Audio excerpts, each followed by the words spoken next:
आपका बहुत बहुत धन्यवाद भाई। बिली चाहता है कि मैं कहूँ कि यह मेरा पहला अवसर है 3 महीने के बाद। और वह मुझे याद है कि जब पहली बार वो गवाही देने के लिए मेरे पास आया था तो उसने कहा था, पहली बात, मुझे डर लग रहा है। मुझे भी डर लग रहा है। सेवकाई में लगभग 35 वर्ष हो गए हैं और यह सबसे लंबे समय तक ऐसा रहा है। मैं पुलपिट से दूर रहा जब से मैं सेवकाई में रहा हूँ। मुझे थोड़े से विश्राम की आवश्यकता थी, इसलिए भाई मूसली और मैं और यहाँ कुछ उपस्थित भाई शिकार की छोटी सी यात्रा पर थे और हमने अब विश्राम कर लिया है। और यह मेरी पहली सभा है, मैं लगभग 1 सितंबर के बाद से लेकर। और यह कुछ तो है, एक सेवकाई कुछ तो ऐसी बात है जिसके साथ आपको एक प्रकार से बने रहना है। और अब मैंने उनसे उस पंखे को बंद करने के लिए कहा है, या देखें यदि वे इसे बंद कर सकते हैं, क्योंकि मैं जानता हूँ कि इससे सुनना कठिन होता है। और ये कठिन होता है, मैं जानता हूँ। जब कोई अपनी गवाही दे रहा होता है, मेरे लिए उन्हें सुनना कठिन होता है। क्या आप अब ठीक से सुन सकते हैं? तो ठीक है। मुझे पता है कि जब तक वे इस माइक को ठीक नहीं कर लेते, मुझे इस माइक के पास ही खड़ा रहना होगा। यह निश्चित रूप से मेरे लिए एक महान सौभाग्य की बात है और मैं निश्चित रूप से सभा अध्यक्ष का आभारी हूँ और यहाँ यूमा में फुल गॉस्पल बिजनेसमैन के याजक सभा के लोगों के लिए और सभी सेवकों के लिए आभारी हूँ। यह अच्छे गीत गाने वाले यहाँ कुछ समय पहले यहाँ पर थे। मैं उन्हें सभा में सुनना चाहता हूँ। यह वास्तव में अच्छा था। मैंने अभी भी सोचा जब वे गा रहे थे, क्या जॉन ने मुझे देखा? और मैं आशा करता हूँ कि उसने देखा। और इसलिए मैंने सुना है कि आप यहाँ एक बेदारी में हैं। प्रभु आपको बहुत आय से आशीष दे। भाइयों और बहनों, जब आप सेवकाई करते हैं और फिनिक्स और विभिन्न स्थानों में मेरे सभी मित्रों को जो और कैलिफोर्निया से आए हुए हैं, और मैं केवल याजक सभा के लोगों के विषय में कुछ शब्द कहना चाहता हूँ। जब मैं पेंटिकॉस्टल लोगों के पास आया, मेरे पास एक पेंटिकॉस्टल का अनुभव था, यह नहीं जानते हुए कि वहाँ एक पेंटिकॉस्टल कलीसिया थी। तब मैं एक मिशनरी बैप्टिस्ट था। मैंने पवित्र आत्मा के बपतिस्मे को पाया था और मैंने पाया कि वहाँ कुछ लोग थे जिन्होंने उसी बात का विश्वास किया था जो मैंने पाया था, और उन्होंने इसे मेरे पाने से 40 वर्ष पहले पाया था। इसलिए तो मैं भी वैसा ही एक था। जैसे पौल ने कहा, मैं विश्वास करता हूँ, उसके साथ कहने की कोशिश नहीं कर रहा हूँ, लेकिन एक तरह से जो असमय का जन्मा हो। लेकिन मेरे भाइयों को ऐसा लगा कि मैं बहुत गहरे सिरे पर चला गया हूँ, जैसा कि हम इसे कहते हैं। लेकिन मैं जानता था कि मैंने कुछ तो पाया है। तब मेरा अनुभव बिल्कुल वैसा ही था जैसा वहाँ उनके पास था, और इसी तरह से मैं इसे पसंद करता हूँ। और लेकिन जब मैं उनके बीच में आता हूँ इसके विषय में, वो हृदय को तोड़ने वाला भाग, मैंने पाया कि वे अलग अलग संप्रदायों में लगभग टूटकर बट गए थे, जैसे मेरी बैप्टिस्ट कलीसिया थी। और मैंने सोचा कि वहाँ केवल एक ही पेंटिकॉस्ट कहलाता है और बस यही था। लेकिन ऐसा मालूम हुआ वहाँ उनमें से बहुत से अलग अलग संप्रदाय थे। इसलिए वे सब ठीक थे। मैं जानता हूँ कि मैं अपने जीवन में अब तक के कुछ सबसे अच्छे लोगों से कभी मिला हूँ जो इन झुंड में थे, और वे निश्चय ही भिन्न भिन्न संप्रदाय थे। और मेरा विचार ऐसा था कि हमें मसीह के साथ हृदय में एक होना चाहिए, और मैं कभी भी उनमें से किसी भी ऐसे संप्रदाय में नहीं जुड़ा हूँ। मैं बस उनके बीच में बना रहा और दोनों हाथों को पकड़ने की कोशिश कर रहा था, और सारे हाथों को, और कहता हूँ, हम भाई भाई हैं। हम नहीं, हम छोटी छोटी चीजों को एक दूसरे से भिन्न रूप में देख सकते हैं, लेकिन इन सबके अलावा हम अब भी भाई भाई हैं, क्योंकि हम उसी आत्मा से जन्मे हैं। हम परमेश्वर के परिवार हैं। फिर जब मसीही व्यवसायी फुल गॉस्पल बिजनेसमैन इस याजक सभा के लोग, मैं भाई शेकरियन के साथ पहली सभाओं में से एक में शामिल था। मैं उसे जानता था इससे पहले कि वहाँ संगठन हो या संगठन को स्थापित किया जाए। मैंने सोचा कि यह बहुत अच्छी बात है और यह मेरे लिए एक खुला द्वार रहा है इस फुल गॉस्पल बिजनेसमैन के साथ अंतर्राष्ट्रीय स्तर पर यात्रा करने के लिए, जहां कभी कभी आप सेवकों के एक झुंड को पाते हैं। उन्हें किसी और झुंड के प्रति थोड़ी सी नाराजगी महसूस होने लगती है, क्योंकि किसी ने कुछ तो कह दिया। यह हर जगह नहीं होता, लेकिन स्थानीय स्तर पर ऐसा देखने को मिलता है। और जैसे यदि एक कलीसिया इसे प्रायोजित करने जा रही है, तो दूसरी कलीसिया इससे कोई लेना देना नहीं रखती है, लेकिन फुल गॉस्पल बिजनेसमैन के साथ यह मेरे लिए खुला द्वार रहा है। जब वे आते हैं तो मैं अपने सभी भाइयों को इकट्ठा करता हूँ और हम संगति कर सकते हैं। हो सकता है दो पास्टरों को कोई अनुभूति हुई हो या ऐसा ही कुछ। तो यह एक बड़ा खुला हुआ द्वार रहा है और मैंने वर्षों से उनके लिए अंतर्राष्ट्रीय स्तर पर यात्रा की है, उनके याजक सभा के लोगों में बोलते हुए। और मैं यूमा, जो बहुत बड़ा नगर नहीं है, हालांकि मुझे लगता है कि यह उससे बहुत बड़ा है जहां से मैं आया हूँ, जेफरसनविले, इंडियाना से। लेकिन मैं यहाँ आपके सभा अध्यक्ष से मिला हूँ, वो था, और आपके याजक सभा के भिन्न लोग, और मैं सोचता हूँ कि आपके पास यहाँ एक शानदार अवसर है। मैं बस आज रात को सोच रहा था जब मैं यहाँ बैठा हुआ था और लोगों की ओर देखा। आप जानते हैं, हम बहुत ही जल्द इस सौभाग्य से बाहर होने जा रहे हैं। विश्व कलीसिया परिषद जल्द ही हमें निगल जाएगी। मैं सोचता हूँ कि आज रात मेरे अधिकांश श्रोतागण पेंटिकॉस्टल और बैप्टिस्ट और चर्च ऑफ गॉड से इकट्ठा हुए हैं, और वे जो उस विश्व कलीसिया परिषद से बाहर हैं, और वे बस यही है जो उन्होंने उस पर खेल खेला, और यही है जो बाइबल ने कहा है कि वे करेंगे, और हमें इसके लिए चेतावनी दी गई है, इसलिए हम इससे दूर ही रहें। और सो जैसा कि आज रात इस विषय में बोल रहा था गीत में, प्रभु के निकट आगमन के विषय में, यह हो सकता है हमारे विचार से भी अधिक निकट हो। और मैं सोचता हूँ कि जब हम इस प्रकार की संगति के साथ एकत्र हो सकते हैं, यह हमारे लिए कुछ तो करता है जो हमें एक दूसरे के निकट लेकर आता है, और जैसे जैसे हम एक दूसरे के निकट आते हैं, हम परमेश्वर के भी निकट आते हैं। क्योंकि यीशु ने कहा, जितना तुमने मेरे इन छोटों में से छोटों के साथ किया, तुमने मेरे साथ किया है। मेरा यहीं कहीं पर एक छोटा लड़का है, मैं समझता हूँ जोसेफ। मेरा बिली यहाँ बैठा हुआ है, दो बेटियाँ वहाँ पीछे बैठी हुई हैं, और पत्नी। अब यदि किसी के पास कुछ ऐसा था जो कि आप सचमुच अच्छा करना चाहते हैं, मैं तो यह चाहूंगा कि आप मेरे साथ ऐसा करने के बजाय ऐसा मेरे बच्चों के साथ करें। और इसलिए मैं महसूस कर सकता हूँ एक माता पिता के रूप में, और वह अभिभावकों का स्तोत्र है। मुझे लगता है कि परमेश्वर भी ऐसा ही महसूस करता है। यदि हम उसकी सेवा करते हैं जबकि हम एक दूसरे की सेवा करते हैं, इसी तरह से हम परमेश्वर की सेवा करते हैं, और ये जानते हुए कि यह सत्य है, तब मैं सोचता हूँ कि हर बार जब यह याजक की सभा के लोग मिलते हैं, यह अंतर सुसमाचारिक होती है। वास्तव में कोई नियत मत सिद्धांत नहीं है जिसके लिए फुल गॉस्पल बिजनेसमैन खड़ा होता है। वे तो बस पूर्व सुसमाचार के लिए खड़े हैं। और यदि एक मनुष्य भिन्न होता है तो यह पूरी तरह से कोई बात नहीं, इसमें कोई बात नहीं, कुछ भी हो, हम संगति को करते हैं। इसलिए मेरा विचार है कि ऐसा होता यदि मैं यहाँ इस शहर में रहता। मैं विश्वास करता हूँ जब याजक की सभा के लोगों की बैठक होती, यदि कोई भी संभव तरीका होता तो मैं वहाँ अवश्य होता, और जितने लोगों को ला सकता सभी को वहाँ लाता। ये सही है, क्योंकि यह एक ऐसी चीज है जो हमें एक साथ मजबूत बनाती है। मैं टूसान में रहता हूँ, और मैं हर समय लगातार उस याजक की सभा के लोगों में बोल रहा हूँ। और फिनिक्स में, जब से मैं एरिजोना चला गया हूँ, मैं हर समय फिनिक्स में होता हूँ जब मुझे दूर जाने का मौका मिलता है, और फिनिक्स में जाता हूँ क्योंकि और किसी को अपने साथ लाने की कोशिश करता हूँ, किसी को आमंत्रित करता हूँ, दूसरे सेवकों को बुलाता हूँ। और कहते हैं तो ठीक है, तो भाई ब्रैनम आप देखिए, हम ना ही। मैं कहता हूँ कोई फर्क नहीं पड़ता कि आप क्या, आओ अब मेरे साथ चलें, मेरे साथ एक मित्र के रूप में चलें, और बस उन्हें यहाँ कुछ समय के लिए ले जाएं। आपको बस इतना ही करना होता है, और वे पाते हैं हर एक मनुष्य का हृदय संगति के लिए भूखा है, और हमें इसी तरह से करना चाहिए। यह एक बड़ा अंत समय का चिन्ह है। परमेश्वर इस याजक सभा के लोगों को आशीष दे। होने पाए ऐसा तब तक बना रहे जब तक प्रभु यीशु हमें महिमा में लेने के लिए नहीं आता है। यह मेरी प्रार्थना है। अब मुझे यूमा की पहली अपनी यात्रा याद है। मैं एक मॉडल T4 कार में था जो 30 मील प्रति घंटे की रफ्तार से दौड़ सकती थी। मैं सोच रहा था जब मैं आज गाड़ी चला रहा था, अब भी फोर्ड कार के प्रति विश्वास योग्य हूँ। मेरे पास अब भी वही एक गाड़ी है और उसके अलावा और कोई नहीं है। लेकिन मैं फोर्ड नहीं बेचता, अब इसका कोई प्रचार नहीं कर रहा हूँ, देखा। लेकिन मुझे याद है कि कैसे वो फोर्ड, आप में से बहुत से भाई लोग जो लगभग मेरी उम्र के हैं, उन्हें मॉडल टी कार याद होगी। यह लगभग 1927 में था।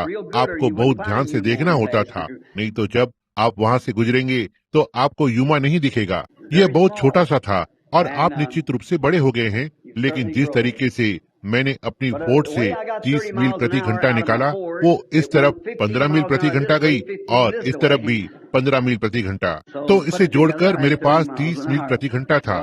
सारे रास्ते के बम्पर और अन्य चीजों को मिलाकर यूमा बढ़ चुका है। यह महिमा में कलीसिया कि हम इस अद्भुत विश्वास के लिए यत्न कर रहे हैं। धन्यवाद भाई जिसने भी यह किया है। यह भी बढ़ गया है और हम इसके लिए आभारी हैं। प्रभु आप सभी को आशीष दे। हम आशा करते हैं यदि आप आसपास नजदीक हैं, इनमें से कोई भी सभा में, मेरे पास अगले रविवार को बोलने के लिए फिनिक्स का वो याजक सभा के लोग हैं और उसके अगले रविवार को फ्लैग स्टाफ में और अगले सोमवार 21 तारीख को टूसान में एक भोज है। आप सभी आमंत्रित हैं और प्रभु ने चाहा तो मैं वेस्ट वर्ल्ड हो होटल बॉलरूम में प्रचार करना चाहता हूँ। मैं विश्वास करता हूँ। यह कौन सी रात को आरंभ होता है? रविवार की दोपहर 17 तारीख। बस एक छोटी सी सुसमाचार प्रचार की सभा। आशा करता हूँ कि ये गीत गाने वाले उस समय के आसपास हमारी सहायता करने के लिए होंगे और हम बुधवार तक वहाँ पर रहेंगे।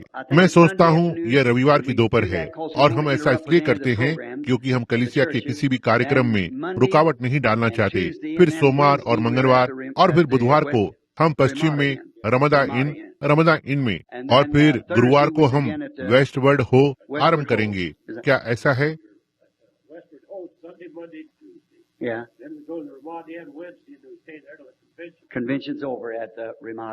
रमदा इन में कन्वेंशन रखा गया है, इसलिए हमें आपको किसी भी समय पाकर खुशी होगी।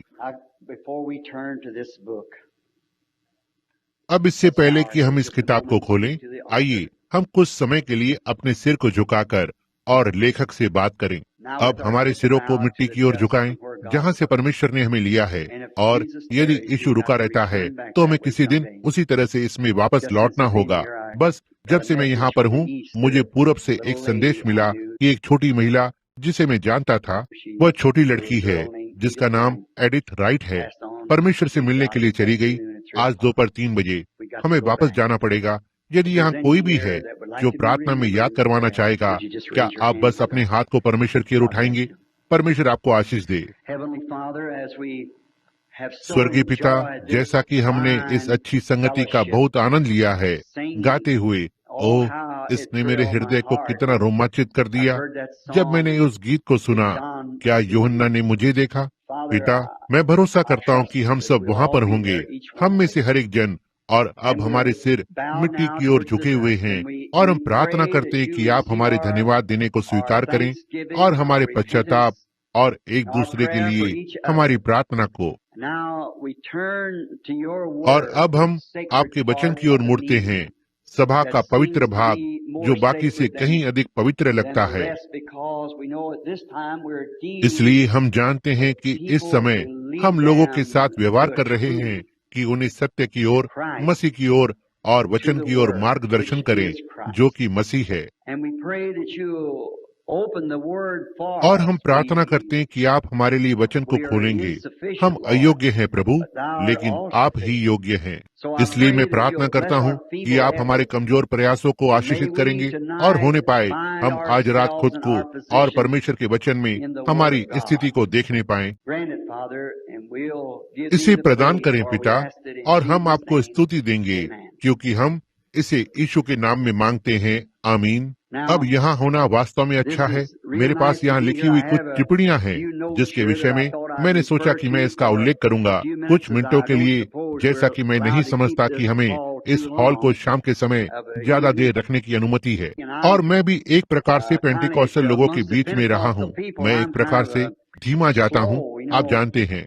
मुझे याद है, मैंने आपको बताया है, हो सकता है जब मैंने पहली बार एक पेंटिकॉस्टल सेवक को देखा तो यह सेंट लुइस से आदरणीय रॉबर्ट डाटरटी था। मुझे संदेह है आप में से कोई उन्हें जानता है कि नहीं। आपने किताब में उसकी छोटी लड़की की गवाही को देखा है। वह संत विटस डांस या गठिया रोग के बुखार से चंगी हो गई थी और उसकी ठीक होने की उम्मीद छोड़ दी गई थी। और इसी तरह से मैं पहली बार पेंटिकॉस्टल लोगों से मिला और मैं उससे प्रचार करते हुए सुनने के लिए गया। और ओह, वो प्रचार कर सकता था। वो यहाँ तक किसी बात के लिए रुकता भी नहीं था और वह प्रचार करता रहता जब तक कि वह पूरी तरह से हांफने न लगे और उसका चेहरा नीला पड़ जाता और उसके घुटने कांपने लगते और वो लगभग फर्श पर गिर जाता और फिर वो सांस लेता। आप लगभग उसे शहर के दूसरे छोर से सुन सकते थे वापस आकर प्रचार करते हुए। और सोचा, ओह, मैं इसके विषय में इतनी तेजी से नहीं सोच सकता। मुझे बस एक प्रकार से अपना समय लेना होता है। मैं एक प्रकार से धीमा जाता हूँ और बूढ़ा भी हो रहा हूँ। आप जानते हैं, धीरे धीरे चलता हूँ। इसलिए मैं आशा करता हूँ कि आप मेरे साथ कुछ मिनटों के लिए सहन करेंगे। वहाँ एक बात निश्चित है जो कि मैं जानता हूँ कि असफल नहीं होगा, और वो उसका वचन है। आकाश और धरती टल जाएंगे, लेकिन उसका वचन कभी विफल नहीं होगा। तो आइए अब हम पन्नों को पलटेंगे। यदि आपके पास आपकी बाइबल है और इसमें से पढ़ना चाहते हैं, यशायाह की किताब में, यशायाह के 53वें अध्याय में। मैं इसे केवल एक संदर्भ बनाने के लिए कुछ समय के लिए एक विषय को लेने के लिए वचन को पढ़ना चाहता हूँ। किसने हमारे समाचार का विश्वास किया? प्रभु का भुजबल किस पर प्रकट हुआ? क्योंकि वो उसके सामने अंकुर की नाई और ऐसी जड़ के समान होगा जो निर्जल भूमि में फूट निकले। उसकी न तो कोई सुंदरता थी और हम उसको देखते, और न उसका रूप ही हमें ऐसा दिखाई पड़ा कि हम उसको चाहते। वह तुच्छ जाना जाता और मनुष्यों का त्यागा हुआ था। वह दुखी पुरुष था, रोग से उसकी जान पहचान थी और लोग उससे मुख फेर लेते थे। वह तुच्छ जाना गया और हमने उसका मूल्य न जाना। निश्चय उसने हमारे रोगों को सह लिया और हमारे ही दुखों को उठा लिया। तो भी हमने उसे परमेश्वर का मारा कुटा और दुर्दशा में पड़ा हुआ समझा। परंतु वो हमारे ही अपराधों के कारण घायल किया गया, वो हमारे अधर्म के कामों के हेतु कुचला गया। हमारी ही शांति के लिए उस पर ताड़ना पड़ी। उसके कोड़े खाने से हम चंगे हो गए। हम तो सब के सब भेड़ों की नाई भटक गए थे। हम में से हर एक ने अपना अपना मार्ग लिया और यहोवा ने हम सभी के अधर्म का बोझ उसी पर लाद दिया। वो सताया गया और पीड़ित हुआ, तो भी अपना मुंह न खोला। जिस प्रकार भेड़ वध होने के समय वह भेड़ी ऊन कतरने के समय चुपचाप शांत रहती है, वैसे ही उसने भी अपना मुंह न खोला। उसे बंदीगृह से और न्याय से उठा लिया गया था, और उसके वंश का वर्णन कौन करेगा? क्योंकि वह जीवितों के बीच में से उठा लिया गया, और क्योंकि मेरे ही लोगों के अपराधों के कारण उस पर मार पड़ी, और उसकी कब्र भी दुष्टों के संग ठहराई गई, और मृत्यु के समय वह धनवान का संगी हुआ। यद्यपि उसने किसी प्रकार का उपद्रव न किया था, और वहाँ उसके मुंह से कभी छल की बात नहीं निकली थी। तो भी यहोवा को यही भाया कि उसे कुचले। उसी ने उसको शोकित कर दिया। जब तो उसका प्राण दोष बलि करे, तब वह अपना वंश देखने पाएगा और वह बहुत दिन जीवित रहेगा। उसके हाथों से यहोवा की इच्छा पूरी हो जाएगी। वह अपने प्राणों का दुख उठाकर उसे देखेगा और तृप्त होगा। अपने ज्ञान के द्वारा मेरा धर्मी दास बहुतेरों को धर्मी ठहराएगा, और उनके अधर्म के कामों का बोझ आप उठा लेगा। इस कारण मैं उसे महान भागों के संग भाग दूंगा, और वह सामर्थियों के संग लूट बांट लेगा, क्योंकि उसने अपना प्राण मृत्यु के लिए उंडेल दिया। वह अपराधियों के संग गिना गया, तो भी उसने बहुतों के पापों का बोझ उठा लिया और अपराधियों के लिए बिचवाई करता है। मैं बस इसे कहना चाहता हूँ, बस एक छोटे से विषय के लिए मैं वहाँ से एक विषय को लेना पसंद करूँगा, जैसे कि परमेश्वर की पहचानी गई सर्वोत्तम रचना। अब यह एक सर्वोत्तम रचना को चुनने के लिए, यह पढ़ने के लिए काफी एक लंबा और विस्तृत वचन होगा, लेकिन जब हम इसकी ओर देखते हैं, जैसा कि हम सोचते हैं, यह एक सर्वोत्तम रचना को छोड़ और कुछ भी होगी, क्योंकि इसने कहा, हमने उससे अपना मुंह मोड़ लिया और वहाँ कोई सुंदरता नहीं थी कि हम उसकी इच्छा रखते। और बहुत सी बार जिसे हम एक सर्वोत्तम रचना कहते हैं, जबकि परमेश्वर का इससे कोई लेना देना नहीं होता है, क्योंकि मनुष्य की बुद्धि परमेश्वर के लिए मूर्खता है, लेकिन परमेश्वर की मूर्खता मनुष्य की सारी बुद्धि से कहीं अधिक बुद्धिमान है। और हम यहाँ पर देखते हैं कि परमेश्वर हमें किसी चीज की तस्वीर देता है। मैं इस तस्वीर को हमारे सामने लाने की कोशिश करना चाहता हूँ, जैसा कि मुझे एहसास होता है कि यह आखिरी बार हो सकता है कि हम में से कुछ लोग एक साथ मिलें हम हो सकता है एक दूसरे को फिर कभी नहीं देख पाएं जैसे हम अभी देखते हैं। इसलिए यदि हम इस उद्देश्य के लिए एकत्र हुए हैं, ना ही दिखाने के लिए या सुनाने के लिए, लेकिन आज रात हमने यह अद्भुत भोजन परोसा है और हम एक दूसरे के साथ संगति कर रहे हैं मेज के पार, जैसा कि हमने अपनी भौतिक देहों को खिलाया। और अब हम चाहते हैं कि परमेश्वर हमारे प्राण को उसके मन्ना पर खिलाए जो कि छिपा हुआ है। केवल उन याजकों के लिए जिन्होंने परम पवित्र स्थान में प्रवेश किया है, उन्हें उसके भोजन को खाने की अनुमति है। और यदि हमने आज रात्रि ध्यान दिया होगा, हमने जो मांस खाया, मुझे नहीं लगता कि मैंने अभी तक कभी भी किसी भी भोज में, जहाँ जहाँ मैंने सभाएं आयोजित की है, मैंने मांस का इतना बढ़िया टुकड़ा खाया था जैसे कि आज रात को खाया जो उन्होंने आज रात परोसा। अब आप देखना, क्योंकि हमें इसे खाना होता है। यदि हम जीते हैं तो किसी को तो मरना ही पड़ता था, जिससे कि हम संगति के इस समय का आनंद ले सकें और अपने जीवन को बनाए भी रख सकें। मैं एक व्यक्ति से बात कर रहा था जो शाकाहारी था। ज्यादा समय नहीं हुआ और उसने मुझसे कहा, खैर मैं आपसे सहमत नहीं हूँ। तो ठीक है, उसने मुझे एक तरह से एक पत्र दिया, मुझसे निजी तौर पर मिलना चाहता था। और उसने कहा, भाई ब्रैनम, मैं हमेशा ही आपको एक पवित्र व्यक्ति के जैसे सम्मान करता हूँ। उसने कहा, लेकिन जब मैंने आपको कहते सुना कि आपने नाश्ते में हैम और अंडे खाए हैं, कहा इससे मैं निराश हो गया। तो ठीक है कि मैं उसके मार्ग में ठोकर नहीं खिलाऊंगा, अब यह उसके विश्वास करने का तरीका है। लेकिन मैंने कहा, ठीक है श्रीमान, यदि मैं नहीं खाता हूँ तो मैं जीवित नहीं रहूंगा। उसने कहा, लेकिन आप देखो, आपको एक सूअर को खाना पड़ता है और एक मुर्गी को मारना पड़ता है। मैंने कहा, श्रीमान, हम केवल मरे हुए पदार्थ के द्वारा ही जीते हैं। मैं परवाह नहीं करता कि आप क्या खाते हैं। आप सब्जियां खाते हैं, आप खाते हैं। आप रोटी खाते हो, गेहूं मरता है। यदि आप मकई खाते हैं तो मकई मरती है। यदि आप फलियां खाते हो तो फलियां मरती हैं। आप जो कुछ भी खाते हैं, आप केवल शारीरिक रूप से जी सकते हैं, क्योंकि कुछ तो मरा है जिससे कि आप जी सकें। अब आप जो कुछ भी करते हैं, यहाँ तक कि दूध भी पीते हैं, जीवाणु को, जो भी हो, आपको मरे हुए पदार्थ के द्वारा जीना होगा। और यह केवल साबित करता है, यदि हमें यह स्वाभाविक जीवन को जीना है और हम इसे केवल मरे हुए पदार्थ के द्वारा ही कर सकते हैं, किसी चीज को तो मरना ही था जिससे कि हम अनंतता के लिए जी सके। यह यीशु मसीह है जिसे परमेश्वर ने हमारे लिए छुड़ौती के रूप में दिया है। और अब जब मैं पहली बार पेंटिकॉस्टल लोगों से मिला, मैं कैलिफोर्निया गया। बस यह नदी के उस पार जुड़ने वाला राज्य था और मैं लॉस एंजलिस में था। मैं इस प्रसिद्ध महिला सेवक Shrimati Sample, Aimee Sample McPherson के दिनों में कभी नहीं रहा था। मुझे उसके पुत्र राल्फ से मिलना है, जो एक अच्छा मसीह सज्जन व्यक्ति है, और उसकी पत्नी और उसके परिवार से वे निश्चित रूप से प्यारे लोग हैं। और डॉक्टर टीफोर्ड और एंजल्स टेम्पल के बहुत से कर्मचारी। और मैंने पेंटिकॉस्टल की जुबली का प्रचार किया वहाँ 50 वर्ष की जुबली कुछ वर्ष पहले, और निश्चित रूप से एक अद्भुत समय था। इसलिए तो इस महिला के संबंध में, जिसने अपना सर्वश्रेष्ठ प्रयास करके एक उदाहरण को सामने रखा और अपने हृदय की बात प्रस्तुत करने का, मैं उसे श्रद्धांजलि देने के लिए फॉरेस्ट लॉन में उसकी कब्र पर गया। और जब मैं अपनी टोपी उतार कर खड़ा हुआ था और मेरे सिर को झुकाया और इस छोटी दासी के शानदार जीवन के लिए परमेश्वर को धन्यवाद दिया, तब कर्मी दल ने मुझसे पूछा, जो कि मेरे साथ था, सेवकों का एक झुंड, क्या मैं एक यात्रा को करूंगा? पूरे फॉरेस्ट लॉन में से होते हुए एक यात्रा को करना चाहूंगा।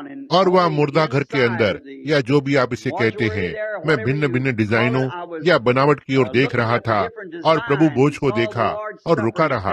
आप में से बहुत से लोगों ने इस पर ध्यान दिया होगा जब उन्होंने अंतिम बोझ इस पर प्रकाश डाला और इसकी कहानी को सुना। लेकिन सबसे असाधारण चीजों में से एक जो मैंने वहां देखा, जैसे ही आप द्वार में प्रवेश करते हैं, मैं सोचता हूँ कि यह पूर्व दिशा की ओर होगा। वहाँ मूसा की एक मूर्ति रखी हुई थी, जो कि माइकल एंजेलो के जीवन का सर्वश्रेष्ठ काम था। मैं विश्वास करता हूँ ऐसा ही था। वो मूर्तिकार, जो मैं मनुष्य के विषय में गलत हो सकता हूँ, मैं सोचता हूँ कि यह सही है। माइकल एंजेलो, वो महान मूर्तिकार जिसने इसे ढाला या मूसा की एक छवि को ढाला। और जैसा कि वह इसे समझा रहा था, वो गाइड जो हमें इसमें से होकर ले जा रहा था, उसने कहा कि यह एक महानतम सर्वोत्तम रचना थी जिसे माइकल एंजेलो ने कभी बनाया था, और कहा कि इसने उसके जीवन का बहुत कुछ ले लिया, कड़ी मेहनत की। तब मैंने ध्यान दिया, मैं सोचता हूँ ऐसा था, यह दाहिने घुटने पर था। मूर्ति एकदम सही चिकनी दिखाई दे रही थी और मूसा अपने हाथों में व्यवस्था की पट्टियों के साथ था और उसकी लंबी दाढ़ी थी। और यह निसंदेह माइकल एंजेलो की मानसिक कल्पना थी, मूसा को कैसा दिखना चाहिए। शायद उसने कभी कोई तस्वीर नहीं देखी थी, लेकिन अपने मन में उसने वो चित्र बनाया जो उसे लगता था कि मूसा को कैसा दिखना चाहिए। और कहानी यह है कि जैसे ही उसने उस मूर्ति को पूरा किया और उसे अच्छी तरह से रगड़कर पूरी तरह से तैयार किया, वह अपने काम को देखने के लिए पीछे हटकर खड़ा हो गया। और जब वह बहुत ही प्रेरणा से भर गया, इतना तक कि यह इतना अधिक दिखाई दिया जो उसके मन में था, उसने अपने हाथ से बनाया था, यह बिल्कुल वैसा ही लग रहा था और इतने वर्षों से वो इसकी प्रतीक्षा कर रहा था। इतना तक कि वो प्रेरणा से इतना आवेश में आ गया, उसने इसे घुटने पर मारा और चिल्ला उठा, बोल। और वहां उस पैर पर, मूसा के घुटने पर एक टूटा हुआ स्थान है जहां माइकल एंजेलो ने अपने हथौड़े से प्रहार किया, क्योंकि वो बहुत ही प्रेरणा से भर गया था। देखो, उसके अंदर कुछ तो था आरंभ में कि उसने एक मानसिक चित्र को बनाया जो उसने सोचा कि मूसा को कैसा दिखना चाहिए। और जब उसने देखा कि उसके सामने प्रतिबिंब हुआ है, बिल्कुल वही चीज जो उसके मन में थी, जो उसने सोचा था कि मूसा को कैसा दिखना चाहिए, और उन सारे वर्षों और वर्षों में उस दर्शन को अपने साथ लेकर आगे बढ़ा, जब उसने ग्रेनाइट पत्थर के बड़े टुकड़े को लिया और यहाँ से एक टुकड़ा काटा और वहाँ से एक टुकड़ा काटा और इस पर चिन्ह लगाया, क्योंकि इसे अच्छी तरह से आना था। और जब यह उसके सामने सही रूप से पूरा हो गया, तो उसने प्रतिबिंब को देखा जो उसके मन में था। यही है जिसने मूर्ति पर प्रहार करने के लिए उसे इतना प्रेरित किया और चिल्ला उठा, बोल। उसके सारे वर्षों की मेहनत रंग लाई थी, उसका सर्वोत्तम हाथों का कार्य पूरा हो चुका था।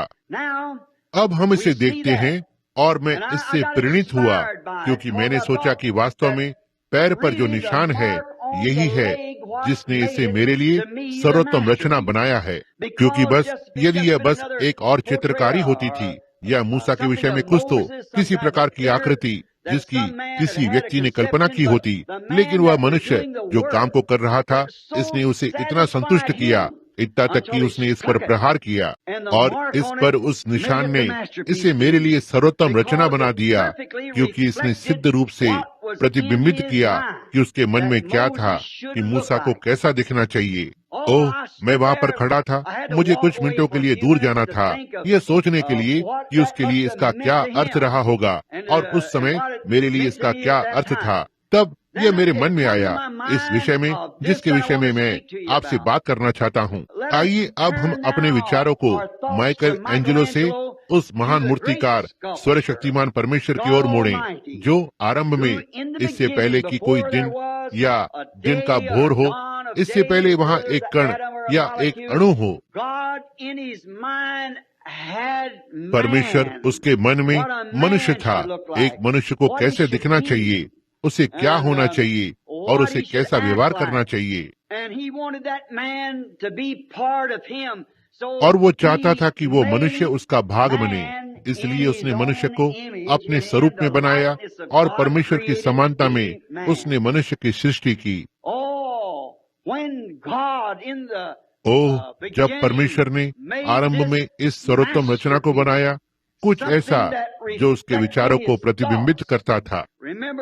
याद रखें, अनंत जीवन का केवल एक ही रूप है, और हमारे, यहाँ तक कि हमारे नाम और हमारे विचार परमेश्वर के साथ थे इससे पहले कि संसार की बुनियाद को डाला जाए। क्योंकि अब हम अनंत जीवन को प्राप्त करते हैं, और ऐसा होने के लिए हमें परमेश्वर का भाग होना है, तो हमें उसके विचारों में उतना ही अधिक होना होगा, क्योंकि हमारे पास अनंत जीवन है और इस जीवन के लिए पहले से ठहराए गए थे।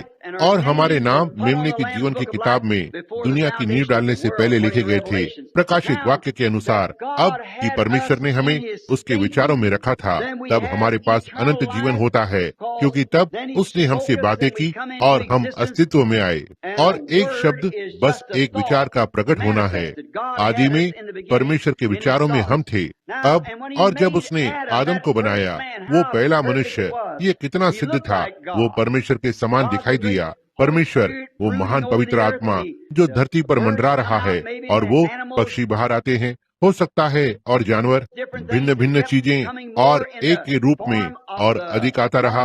वो एक जो मंडरा रहा था, जब तक अंत में वहाँ एक जाति बिल्कुल ठीक उसी के समान ऊपर नहीं आ गई, जो मंडराने का काम कर रहा था। परमेश्वर को, मतलब मनुष्य को परमेश्वर के स्वरूप में बनाया गया था। फिर जब उसने उसे इस महान वाटिका में रखा, जैसे कि माइकल एंजेलो ने अपने महान जीवन के काम को रखा, और सारे महान मूर्तिकार, परमेश्वर ने अपनी हस्तकला को अदन की वाटिका में रखा, उसके लिए एक सहायक बनाया। यह परमेश्वर के लिए क्या ही एक पूर्ण संतुष्टि थी। इतना तक उसने विश्राम को किया। यह बस विश्राम में था, उसका काम पूरा हो गया था।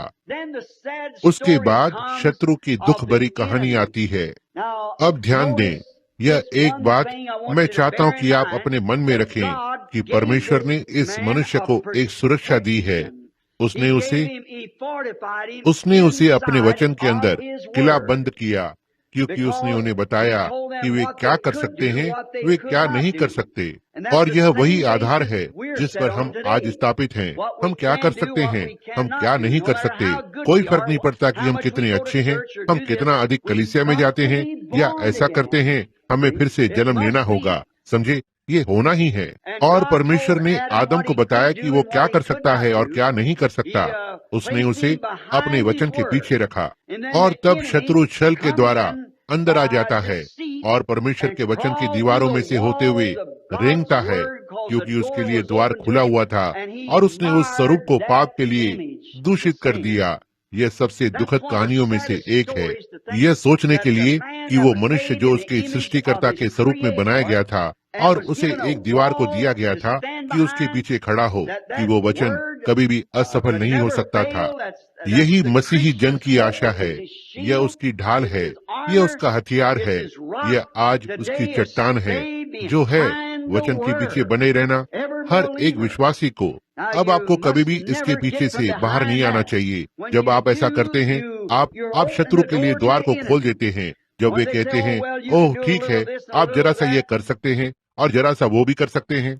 परमेश्वर चाहता है कि आप अपने आप को हर उस चीज से अलग कर दें जो पाप कहलाती है, पूरी तरह से उसके लिए और सिर्फ उसके लिए अलग हो जाएं। उसका आपके जीवन में एक उद्देश्य है, हर एक व्यक्तिगत के लिए, कि धरती के ऊपर कोई भी और आपके स्थान को नहीं ले सकता है। परमेश्वर के पास आपके लिए कुछ तो है। आप इसी प्रकार से बने हुए हैं। आपको एक उद्देश्य के लिए इस तरह से बनाया गया था। परमेश्वर उसके कार्य में स्वयं का अधिकार रखता है। वो यहाँ तक चीजें भिन्न हैं, हम एक दूसरे से भिन्न हैं। हम जानवर के जीवन में गौर करते हैं, हम पाते हैं जानवर के जीवन में वहाँ एक जानवर है। परमेश्वर ने एक बोझ उठाने के पशु को बनाया, जैसे घोड़ा, और उसे काम करना होता है, और गाय एक बलिदान है। और लेकिन वो शेर और बाघ बिना किसी परिश्रम या किसी भी चीज के जंगल में यहाँ वहाँ घूमते फिरते हैं। उसने एक बड़ा जानवर बनाया, जैसे कि हाथी, और फिर एक छोटा सा जानवर बनाया, जैसे कि एक चूहा। अब वहाँ कौन है जो परमेश्वर को बताए कि क्या करना है और इसे कैसे करना है? वो इसे अपने तरीके से करता है, और वह पहाड़ों को बनाता है, वो रेगिस्तान को बनाता है, और उस समुद्र को बनाता है, वो मैदानों को बनाता है, वो हर एक प्रकार के पेड़ को बनाता है, कड़क लकड़ी, खजूर का और इत्यादि। वो ऐसा करता है। वो मनुष्य को भिन्न बनाता है। वो हम में से हर एक को एक भिन्न भिन्न स्थान देता है। और एक खजूर का पेड़ कभी भी अखरोट जैसा नहीं हो सकता। एक अखरोट जैसा पेड़ कभी भी खजूर नहीं हो सकता। कोई भी आपका स्थान नहीं ले सकता है, और आपको किसी और के स्थान को लेने की कोशिश नहीं करनी चाहिए, क्योंकि आप परमेश्वर के लिए एक व्यक्तिगत हैं, और परमेश्वर के पास आपके लिए एक उद्देश्य होता है। उसने आपको ऐसा ही बनाया है। आप कहते हैं, उसने ऐसा क्यों किया? वो स्वयं अधिकार रखता है। उसके पास इस तरह से होने का एक कारण है। लेकिन हम पाते हैं कि हम सब वचन के द्वारा सुरक्षित किए गए हैं। स्वर्ग में हम स्वर्गीय देहों को देखते हैं। बाइबल कहती है कि यहाँ तक एक तारा भी दूसरे से भिन्न होता है। यहाँ सीरियस तारा और भिन्न भिन्न तारे हैं, और मार्स और जुपिटर वे सारे जो भिन्न हैं वे एक दूसरे से भिन्न हैं। सूरज चांद से भिन्न होता है और चांद तारों से, और वहाँ पर वे दूत हैं, जैसे कि वहाँ वे साराप और करूब हैं, और दूत और बड़े दूत दर्जे में। और यहाँ तक कि आने वाली नई दुनिया में धरती के राजा अपना सम्मान शहर में लाते हैं। हम हमेशा ही उसी तरह से रहेंगे, क्योंकि परमेश्वर सीयर्स और रोबक हार्मनी हाउस नहीं है। वो विविधता का परमेश्वर है। वो एक को एक तरह से बनाता है और दूसरे को दूसरी तरह से।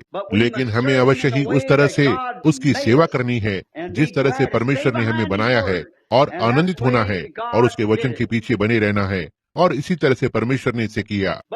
लेकिन जब हम पाते हैं कि शत्रु उस वचन में से होकर गया, इसके लिए परमेश्वर के हाथ के काम को उसने इसे बिगाड़ दिया। और बिल्कुल ठीक ऐसा ही है जो वो अब कर रहा है।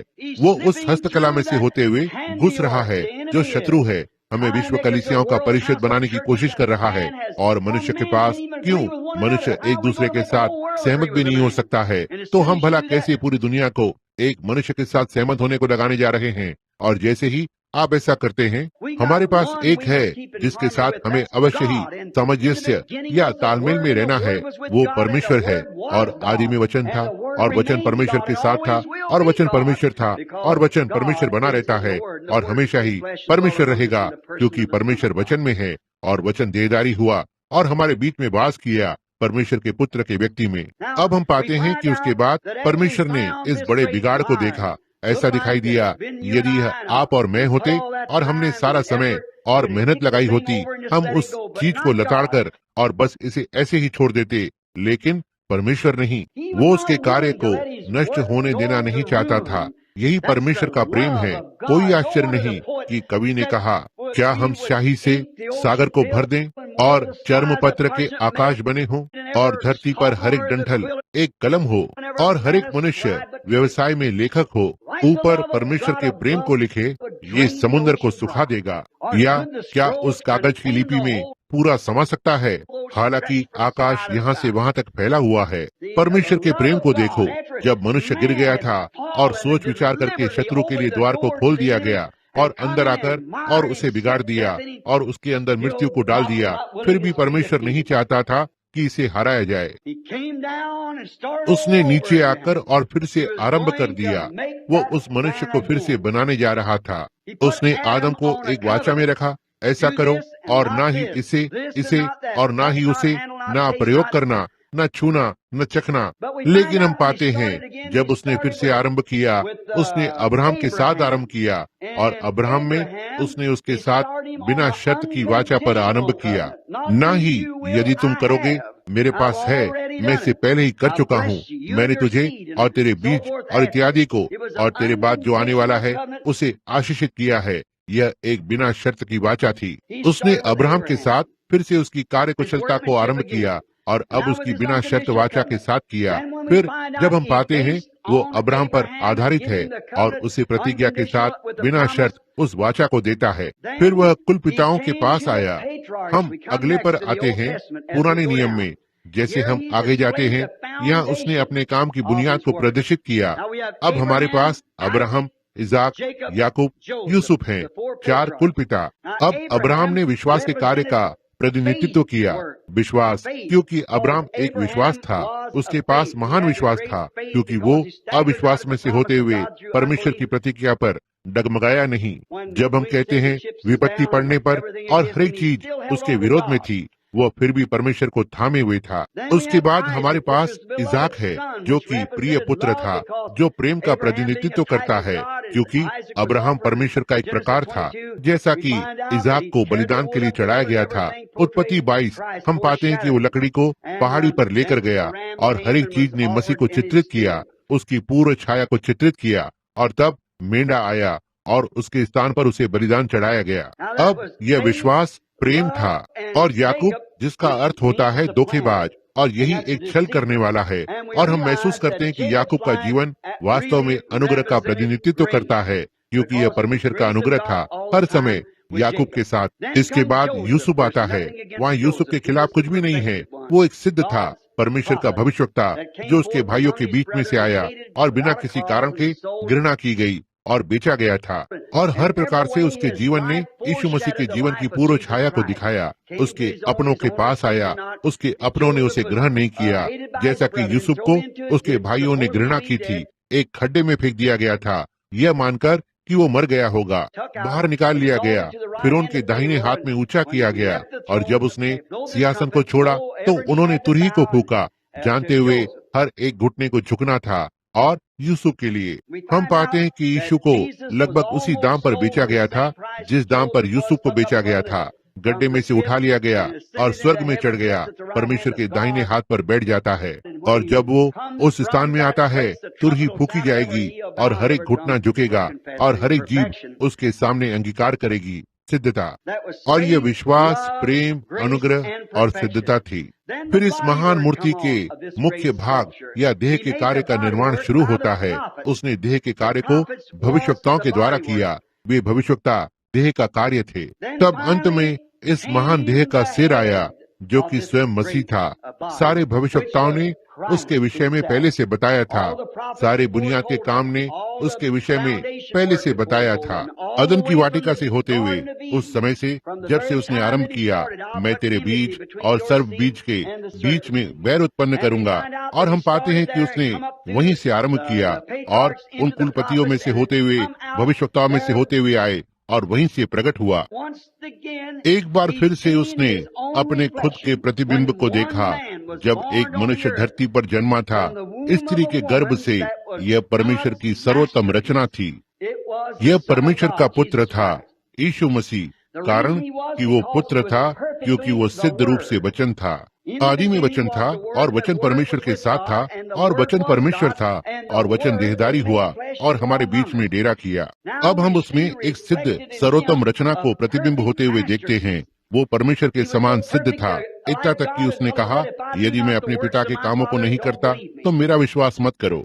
यद्यपि तुम मुझ पर विश्वास नहीं कर सकते तो मेरे कामों का विश्वास करो, क्योंकि वे तुम्हें गवाही देते हैं कि मैं कौन हूँ। मैं ये पसंद करता हूँ। देखा, उसने कहा, यदि तुम मुझ पर विश्वास नहीं करते। उन्होंने कहा, तुम एक मनुष्य हो, अपने आप को परमेश्वर के बराबर बना रहे हो। उसने कहा, यदि तुम मुझ पर विश्वास नहीं कर सकते तो उन कामों का विश्वास करो जो मैं करता हूँ। और यदि मैं उसके कामों को नहीं करता हूँ जिसने मुझे भेजा है, तो तुम्हें मुझ पर विश्वास करने का कोई अधिकार नहीं है। वैसे ही आज हर एक मसीही को चाहिए कि उसके पास वही गवाही हो। यदि परमेश्वर के इस प्रतिज्ञा किए हुए वचन में यदि हमारा जीवन योग्य नहीं ठहरता है और ठीक उसी बात को पूरा नहीं करता है जो वचन ने कहा है, तो फिर हमें अपने आप को मसीही कहने का कोई अधिकार नहीं है। यदि हम फिर से जन्म नहीं लेते हैं, यीशु ने मरकुस 16 में कहा, विश्वास करने वालों के ये चिन्ह होंगे। समझे? ना ही हो सकता है वे उन्हें करना चाहिए, वे शायद करेंगे, वे इसे करेंगे। यही वो मूर्तिकार है जिसने हमें बनाया है। यही वो कलीसिया है जिसे तराशा गया है। यही मसीह की देह है। अब हम देखते हैं कि इसने उसे सिद्ध रूप से प्रतिबिंबित किया। मूर्तिकार के पास अब वो वचन फिर से सर्वोत्तम रचना में प्रतिबिंबित हुआ है, जो उसका पुत्र कहलाता है, परमेश्वर इमैनुअल। जरा सोचें कि एक व्यक्ति इतना अधीन हो गया, इतना तक कि परमेश्वर ने स्वयं वहाँ पर पहचान को दिया उस देह में, और वो बन गया। वो और परमेश्वर एक हो गए। मैं और मेरा पिता एक हैं। मेरा पिता मुझ में वास करता है। मैं हमेशा ही वही करता हूँ जो पिता को प्रसन्न करता है। यदि आज मसीही के पास इस तरह की गवाही हो सके तो क्या हो? आप ठीक यहाँ यूमा में सड़क पर एक सर्वोत्तम रचना होंगे। यदि आप वहाँ कपड़े धोने के बाल्टी के पीछे एक धोबीन महिला हैं, तो भी आप परमेश्वर के लिए एक सर्वोत्तम रचना है। जब आप कह सकती हैं, मैं हमेशा वही करती हूँ जो परमेश्वर को प्रसन्न करता है, और सारा संसार यीशु मसीह के कार्य को आप में प्रतिबिंब होते हुए देख सकता है। यह बताया गया है। एक बार पुराना सोना, पहले उनके पास सोना गलाने वाला होता था।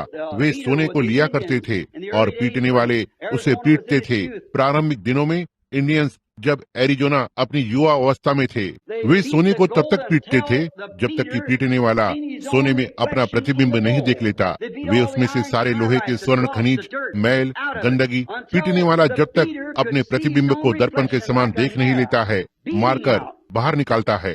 अब यही है जो सुसमाचार करता है। बहुत से लोग पलटे जाने और पीटे जाने को पसंद नहीं करते। तो ठीक है, आज रात कलीसिया को जिस चीज की आवश्यकता है वो है एक अच्छे पुराने चलन की पवित्र आत्मा पीटकर संसार और संसार की चीजें निकाल रहा है। यही है जिसकी आज रात पेंटिकॉस्ट को आवश्यकता है। यही है जो आज रात हमारे गतिविधियों की आवश्यकता है, एक अच्छे पुराने चरण की सोने को पलटकर पीटने की, जब तक कि सारा संसार हम में से बाहर नहीं निकल जाता और यीशु मसीह प्रतिबिंबित नहीं हो जाता।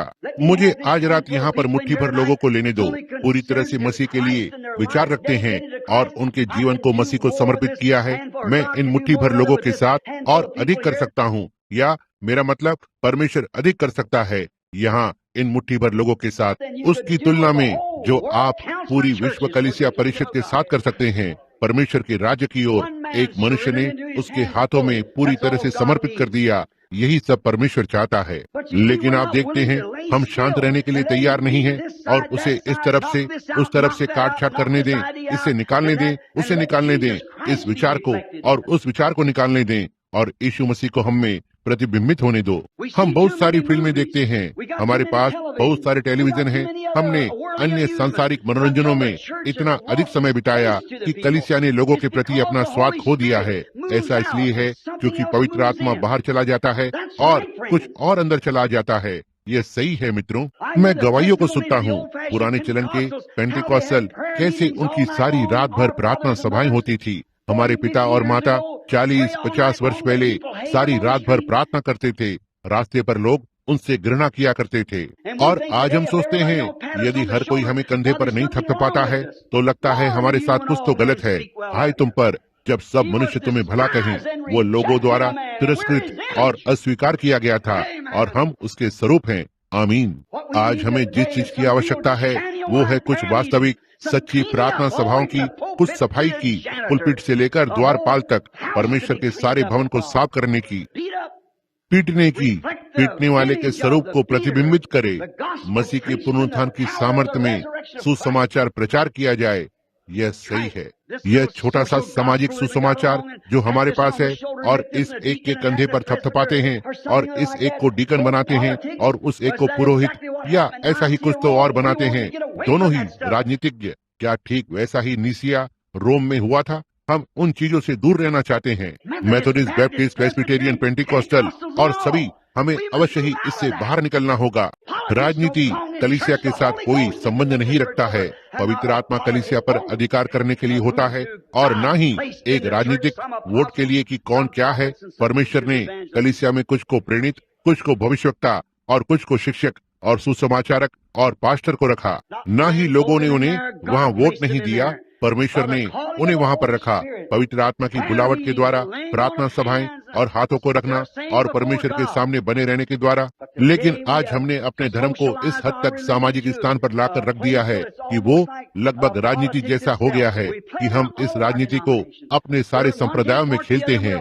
एक दूसरे की ओर उंगली को नहीं उठा सकता। हम सभी दोषी हैं। वहाँ पर आप कुछ सच्चे पुरुष और सच्ची स्त्रियां पाते हैं, लेकिन परेशानी जिसके विषय में मैं सोच रहा हूँ, हम अल्पसंख्यक पर बहुत अधिक ध्यान दे रहे हैं। सच्चे लोग जो विश्वास करना चाहते हैं और परमेश्वर की सामर्थ को चाहते हैं। वहाँ बहुत से लोग बस एक सामाजिक कार्य को करने के द्वारा लाए गए हैं। भाई, यह एक भला मनुष्य है, वो एक अच्छा व्यक्ति है। हमारे पास अच्छी कलीसियाएं हैं, हम अच्छी कलीसियाएं बनाते हैं और बेहतर कलीसियाएं बनाते हैं जो हमारे पास हुआ करती थी। यह ठीक बात है, इसके विरोध में कुछ नहीं है। मैं कलीसिया को फलते फूलते देखना पसंद करता हूँ, लेकिन भाई, मैं बल्कि इसे प्रभु की सामर्थ में फलते फूलते हुए देखना चाहता हूँ, बजाय इसके कि संसारिक चीजों में फले फूले फिर से सुसमाचार पर वापस आ जाएं, परमेश्वर की सामर्थ में वापस आ जाएं, पेंटिकॉस्ट पर वापस आ जाएं, जैसे वो मूल था। लेकिन आप देखते हैं इसकी परेशानी ये है, हम उस पिटाई को नहीं लेना चाहते हैं। आप किसी चीज के बारे में कुछ तो बता सकते हैं और कुछ अनैतिक चीज के विषय में जो कलीसिया कर रही है या कुछ सामाजिक चीज, वे ठीक तभी आपका इनकार कर देते हैं, दरवाजे बंद कर देते हैं, आप अंदर नहीं आ सकते। देखिए, क्योंकि उनकी एक बैठक हुई है और आप पर रोक लगाई गई है। वे आपको नहीं चाहते। वे कहते हैं तुम पागल हो, तुमने अपना दिमाग खो दिया है। लेकिन जब तक यह यहोवा यो कहता है, यह मेरे लिए मायने नहीं रखता कि कोई क्या कहता है। यह एक मनुष्य को बदलने के लिए मसीह की सामर्थ की आवश्यकता होती है। यह एक मनुष्य को बनाए रखने के लिए मसीह की सामर्थ्य की आवश्यकता होती है। और जैसा कि यीशु ने एक बार कहा, सोसन के फूलों की ओर देखो, तो भी मैं तुमसे कहता हूँ कि सुलेमान भी अपने सारे वैभव में उनमें से किसी एक के समान वस्त्र पहने हुए न था। सुलेमान उसकी सारी महिमा में एक शानदार दृश्य था, इसमें कोई संदेह नहीं है। वो संसार के लिए एक महान चीज था और परमेश्वर के सामने एक महान व्यक्ति था, लेकिन सुलेमान के वस्त्र में कोई जीवन नहीं था। यह एक ऐसे कपड़े का एक टुकड़ा था, शायद भेड़ की पीठ से कतर कर निकाला गया था, लेकिन सोसन के पास जीवन था। आज हमें जिस चीज की आवश्यकता है, मसीह के जीवन को हमारे अंदर होने की, यही है जो शुद्ध करता है, ना ही बाहरी रूप से एक घुमा हुआ कॉलर हो या मनोविज्ञान की या कुछ और की एक डिग्री हो।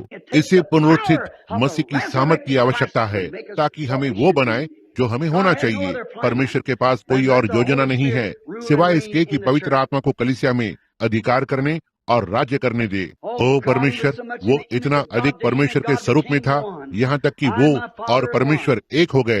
मैं और मेरा पिता एक है।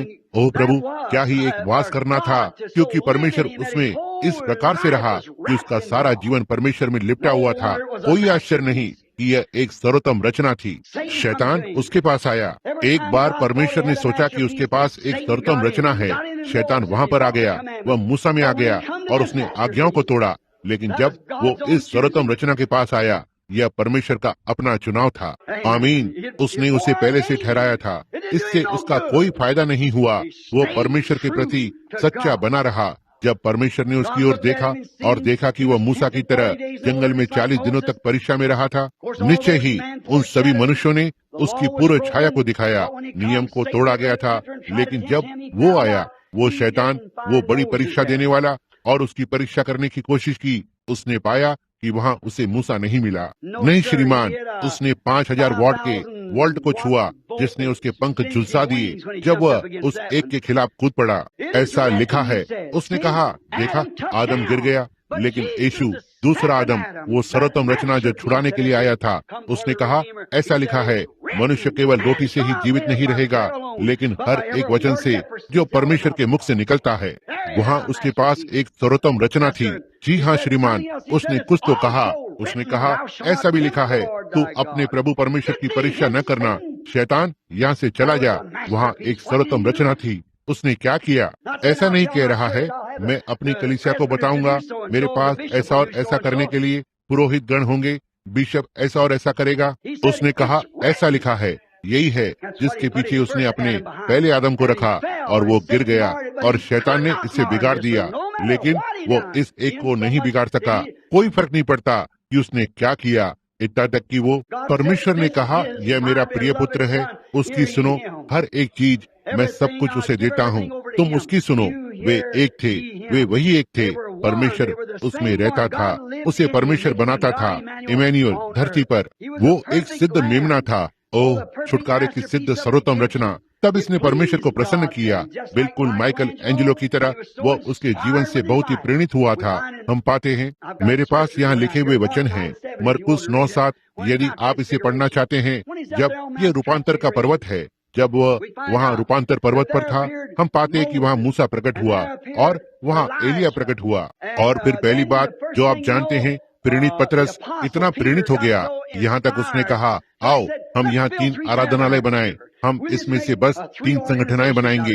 हम 3 संप्रदाय बनाएंगे, एक मूसा के लिए, एक एलिया के लिए और एक आपके लिए। जब वो बोल ही रहा था, उस बादल में से एक आवाज आई। इसने कहा, यह मेरा प्रिय पुत्र है, मैं उससे बहुत प्रसन्न हूँ। मैं उसे तुम्हारे लिए प्रहार करने जा रहा हूँ, उसकी सुनो। वह बोलने जा रहा है। वो हमारे ही अपराधों के कारण घायल किया गया था, वो हमारे अधर्म के कारण कुचला गया। वो एक मेमना था, परमेश्वर का मेमना, सिद्ध बलिदान। उसके समान कभी भी कोई नहीं जिया, ना ही तब से लेकर कभी उसके जैसा कोई जिया है।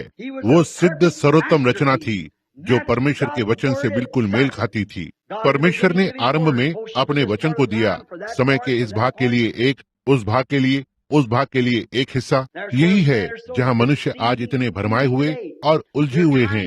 वे किसी चीज पर बनाने की कोशिश कर रहे हैं जो 40-50 वर्ष पहले घटित हुई थी। यह उस युग के लिए दिया गया था।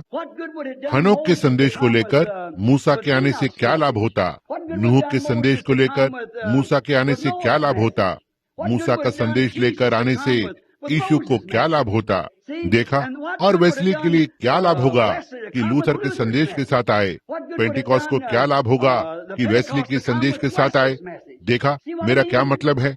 यह सब यहाँ बाइबल में लिखा हुआ है और हमें युग को और घड़ी को जानना है और हमारे लिए क्या है। और यही है जहाँ हम आज असफल हो रहे हैं।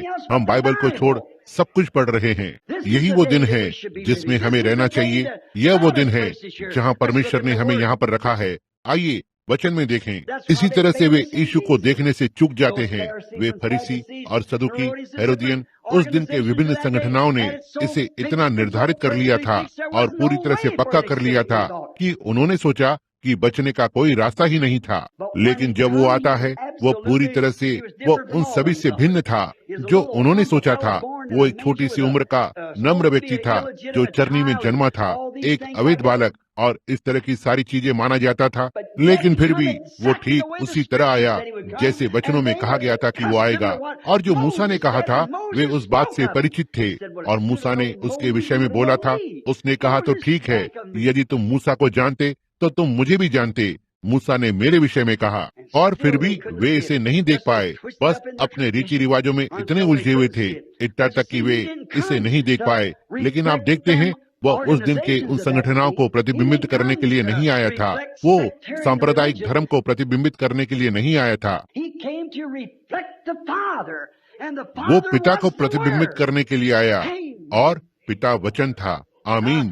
अब मैं बहुत ही धार्मिक अनुभव कर रहा हूँ। वो पिता के वचन को प्रतिबिंबित करने के लिए आया था। परमेश्वर ने कहा कि वो वहाँ पर होगा और वहाँ वो था। परमेश्वर की महान हाथ की बनाई हुई सिद्ध सर्वोत्तम रचना। ओह प्रभु, वो उसका सिद्ध प्रतिबिंब था। उसने हर एक चीज को प्रतिबिंबित किया जिसके विषय में परमेश्वर ने बोला था। उसने प्रतिबिंबित किया जो आदम ने उसके विषय में कहा। उसने उन सारे भविष्यवक्ताओं ने, सारे धर्म प्रधानों ने जो उसके विषय में कहा था, उसे प्रतिबिंब किया। हर एक चीज जो उसने कही वो उस वचन का पूरा होना था। सारे प्रतीक उसमें पूरे हुए थे। जी हाँ, वो नए नियम का यहोवा बन गया। वो पुराने नियम का यहोवा था। वो वचन उस समय पर जो अग्नि के स्तंभ में था प्रकट हुआ और हमारे बीच में वास किया। पुराने नियम का यहोवा नए नियम का यीशु बन गया। वो परमेश्वर का एक सिद्ध प्रतिबिंब था। ओह, यदि आज कलीसिया उस पहली कलीसिया को प्रतिबिंबित कर सके जब पवित्र आत्मा पेंटिकॉस्ट के दिन पर उतरा, यदि वो मसीही आज प्रतिबिंब कर सके, हम एक मिलीजुली झुंड हैं जो वे थे। मैं वहाँ से होकर गुजरा। आज आते हुए मैं वहाँ देख रहा था, यहाँ आते हुए इन छोटे से कासा ग्रांडे में से एक के पास से या यहाँ इसमें से कुछ छोटे स्थानों में से मैंने देखा कि वहाँ एक कपास का खेत था और विभिन्न फलीदार पौधे। उन्हें वहाँ पवन चक्कियों को लगाना पड़ता था जिससे कि पानी को पंप करे, जिससे कि इसे जीवित रखे। क्यों? यह वहाँ नहीं होना चाहिए, निश्चय ही नहीं। लेकिन उस पुराने कैक्टस या कटीले पौधे को देखो, यह 5 वर्षों तक बारिश नहीं होती है तो यह जीवित रहेगा। और इसमें आप कुछ दिनों के लिए पानी डालने से चूक जाते हैं और ये मर जाएगा। आप देखिए, यह मूल नहीं है। इसी तरह से हम हैं। हमें बच्चों की तरह पाला पोसा जाता था। कलीसिया में महत्वपूर्ण व्यक्ति बनाया जाता है, हमें थपथपाया जाता है, हमें इस नाम से, उस नाम से या अन्य नाम से बुलाया जाता है। तो वे आरंभ के मसीही लोग मजबूत थे। उन्होंने परवाह नहीं की कि किसने उनकी पीठ थपथपाई। उन्होंने यीशु मसीह को इतना प्रतिबिंबित किया कि उन्होंने कहा, उन्होंने ध्यान दिया कि वे अशिक्षित और अनपढ़ थे। वे हाई स्कूल में नहीं गए और उनके पास कॉलेज की डिग्री नहीं थी, लेकिन उन्होंने ध्यान दिया कि वे यीशु के साथ रहे थे। यही है जिसकी उन्हें आवश्यकता है। आज मसीह लोग वे ध्यान दें कि आप यीशु के साथ रहे हैं। आपके बारे में कुछ तो है जो भिन्न है। मैं जानता हूं कि ऐसा नहीं है। यह कहना एक अलोकप्रिय बात है, लेकिन हम लोकप्रियता के लिए नहीं देख रहे हैं। मसीही लोग किसी आसान बात की ओर नहीं देख रहे हैं। वर्षों पहले मेरी कलीसिया में एक बूढ़ी बहन खड़ी होकर और गीत गाया करती थी, अवश्य ही मुझे स्वर्ग में घर ले जाया जाएगा, आराम के फूलों के बिस्तर पर। जबकि दूसरों ने पुरस्कार जीतने के लिए संघर्ष किया और लहूलुहान समुद्र में से होते हुए पार किया। नहीं, मुझे अवश्य ही लड़ना चाहिए यदि मुझे राज्य करना ही है। आप सोचते हैं कि आप क्या करेंगे यदि आप यहाँ पर होते थे और हर एक चीज यीशु मसीह के विरोध में होती थी। यदि आप उसके दिनों में रहे होते, आप वहाँ जी रहे हो। मेरे भाइयों बहनों, ये सही है, वह अभी भी वचन ही है। देखो वे किस तरह से आज इस पर रौंद कर चल रहे हैं। देखिए कैसे वे इसे संगठित करने का यत्न कर रहे हैं और इसे एक कर रहे हैं, और इस प्रकार की हर एक चीज संसार के साथ एक कर रहे हैं। वहाँ खड़े हो जाओ, यीशु मसीह और उसके वचन के लिए अपना पक्ष लें। कोई भी चीज इसमें रुकावट ना आने दो, ठीक इसके साथ बने रहें। जैसे वो पुराना चीन देश का कपड़ा धोने वाला जो वर्षों पहले यहाँ एरिजोना और कैलिफोर्निया आया करता था, वो अंग्रेजी का एक शब्द भी नहीं लिख सकता था। वो शायद ही इसे जानता था। आप अपने कपड़े धोने को उसके पास ले जाते, आप जानते हैं कि वो क्या करता है। उसके पास कागज के छोटे छोटे टुकड़े होते थे, उस पर कुछ भी नहीं लिखा होता था। वो बस उस कागज के टुकड़े को फाड़कर और आपको एक टुकड़ा दे देता। जब आप वापस आते हैं तो उस कागज के टुकड़े को उसके कागज के टुकड़े से मेल खाना होता था, या तो आपको अपने धुले हुए कपड़े नहीं मिलते थे। यह पूरी तरह से बेहतर बात है। आप एक नाम की नकल कर सकते हैं, लेकिन आप उसे वहाँ मूर्ख नहीं बना पाएंगे, क्योंकि उस कागज के टुकड़े को उसके कागज के टुकड़े के साथ बिल्कुल मेल खाना होता है। इसी तरह से परमेश्वर ने अपनी वाचा भी बांधी है। हमारा अनुभव किसी संस्था से मेल नहीं खाता है, किसी मत सिद्धांत से, किसी कलीसिया संप्रदाय से, लेकिन इसे परमेश्वर के वचन के साथ मेल खाना है जो यीशु मसीह है। तो ठीक है, जब हम मसीह के पास आते हैं तब मसीह हमें दावा करता है, उसने उसे कलवरी पर 2 टुकड़ों में फाड़ दिया। इसके एक भाग को उसने ऊपर उठा लिया और अपने दाहिने हाथ पर बैठाया, जो कि देह थी। आत्मा वो आया, उसकी एक दुल्हन को बनाने के लिए यहाँ पर वापस भेजा, और वही अनुभव जो मसीह में था उसे हम में होना है। वह पूरी तरह से इतना सिद्ध था, यहाँ तक कि उसने मूर्तिकार को प्रसन्न किया और उसे इतना प्रेरित किया, इतना तक कि उसने उसे कलवरी पर प्रहार किया। ओह प्रभु, अब हम उसे देखते हैं जैसा कि वचन ने कहा, परमेश्वर की सर्वोत्तम रचना। हम उसे परमेश्वर का मारा हुआ, रोगग्रस्त और पीड़ित देखते हैं। वहाँ वो सच्ची सर्वोत्तम रचना है। जैसे एंजलों ने उसकी रचना को मारा, यही है जिसने उसे बनाया। यदि उसने केवल एक अच्छे जीवन को जिया होता तो वह कुछ लोगों की तरह ही होता जो आज सामाजिक सुसमाचार का प्रचार करते हैं। वो एक भविष्यवक्ता था, वो एक भविष्यवक्ता था, लेकिन वो एक भविष्यवक्ता से बढ़कर था। वो परमेश्वर था, वो इमैनुअल था। और अब जिस बात ने बिल्कुल ठीक मेरे लिए, मेरे और आपके लिए उसे सर्वोत्तम रचना बना दिया, वो ये है क्योंकि परमेश्वर ने उस पर प्रहार किया। उसने उसे कलवरी पर मारा। यदि उसे मारा नहीं गया था, कोई फर्क नहीं पड़ता कि उसने कितने मरे हुओं को जिलाया था, उसने कितना महान प्रचार किया था, उसका महान जीवन क्या था, उसके दावे क्या थे, वो वहाँ पर साबित हुआ था। वो इतना प्रसन्न था जो परमेश्वर था, इतना तक कि वही वो एकमात्र मनुष्य था जो कभी धरती पर खड़ा हुआ था, जिसे परमेश्वर उनमें से बाकी के लिए प्रहार कर सकता था। उस एक सिद्ध को असिद्ध के लिए प्रहार किया गया था। सारी सृष्टि जो आदम के जरिए से गिरी थी, इसे यीशु मसीह के जरिए से छुड़ाया गया था। परमेश्वर की सर्वोत्तम रचना परीक्षा में खड़ी रही। उसने यह कैसे किया? वचन के द्वारा। ऐसा लिखा है, मनुष्य केवल रोटी से जीवित नहीं रहेगा, लेकिन हर एक वचन के द्वारा जो परमेश्वर के मुख से निकलता है। ओह मसीह मित्रों, परमेश्वर के सारे हथियार बांध लो। किसी मत सिद्धांत के किसी छोटे से विचार के साथ पीछे न खड़े रहें, या ऐसा ही कुछ तो जिसके पास आप खड़े हैं। परमेश्वर के सारे हथियार बांध लो जब आप शत्रु से लड़ने जाते हैं, जैसे हमारे प्रभु ने किया। उसने दिखाया कि कैसे सबसे कमजोर मसीही उस शैतान को केवल वचन से हरा सकता है। उसके पास सामर्थ्य थी, वो शैतान को किसी भी तरह से मार सकता था जिस तरह से वो चाहता था, लेकिन उसने इसका उपयोग नहीं किया। उसने केवल वचन को लिया और इसके साथ उसे हरा दिया। ऐसा लिखा है, ऐसा लिखा है, हर कहीं ऐसा लिखा है। सो उसने शैतान को परमेश्वर के वचन के द्वारा हरा दिया। अब यह एक सिद्ध सर्वोत्तम रचना थी और परमेश्वर ने इस पर प्रहार किया। यह क्या ही एक उदाहरण था, क्या ही सच्ची चीज है। वहाँ पर माइकल एंजेलो की मूर्ति के बारे में बात करते हैं, मूसा के पैर पर प्रहार करने के द्वारा। बाइबल ने कहा यह मनुष्य सब मनुष्यों से बढ़कर आघात हुआ था। वो इतना आघात हुआ था कि यहाँ तक कि वो मनुष्य के पुत्र के समान भी नहीं दिखाई पड़ा। उसे मारा गया था, उसे कुचला गया था। वो लहूलुहान था, वो नील वस्त्र था। हर एक चीज जिसे किया जा सकता था वो लहू और हड्डियों का बस एक बड़ा ढेर सा दिखाई पड़ा जो एक साथ चल रहा था। वो एक मनुष्य के समान भी नहीं दिखाई पड़ता था। जब उसने घसीटकर उसे ऊपर कलवरी की ओर ले गया, परमेश्वर ने उसे हमारे लिए प्रहार किया। यही है जो उसे सिद्ध सर्वोत्तम रचना बनाता है। ओह, मैं उससे कितना प्रेम करता हूँ। जानता हूँ कि उसने मेरे लिए ऐसा किया है। जानता हूँ कि उसने आपके लिए इसे किया है। हम इसकी बराबरी कर सकते हैं? कोई भी इसकी बराबरी नहीं कर सका। कोई भी इसकी बराबरी करने के योग्य नहीं है। हम यहाँ बिना आशा के थे।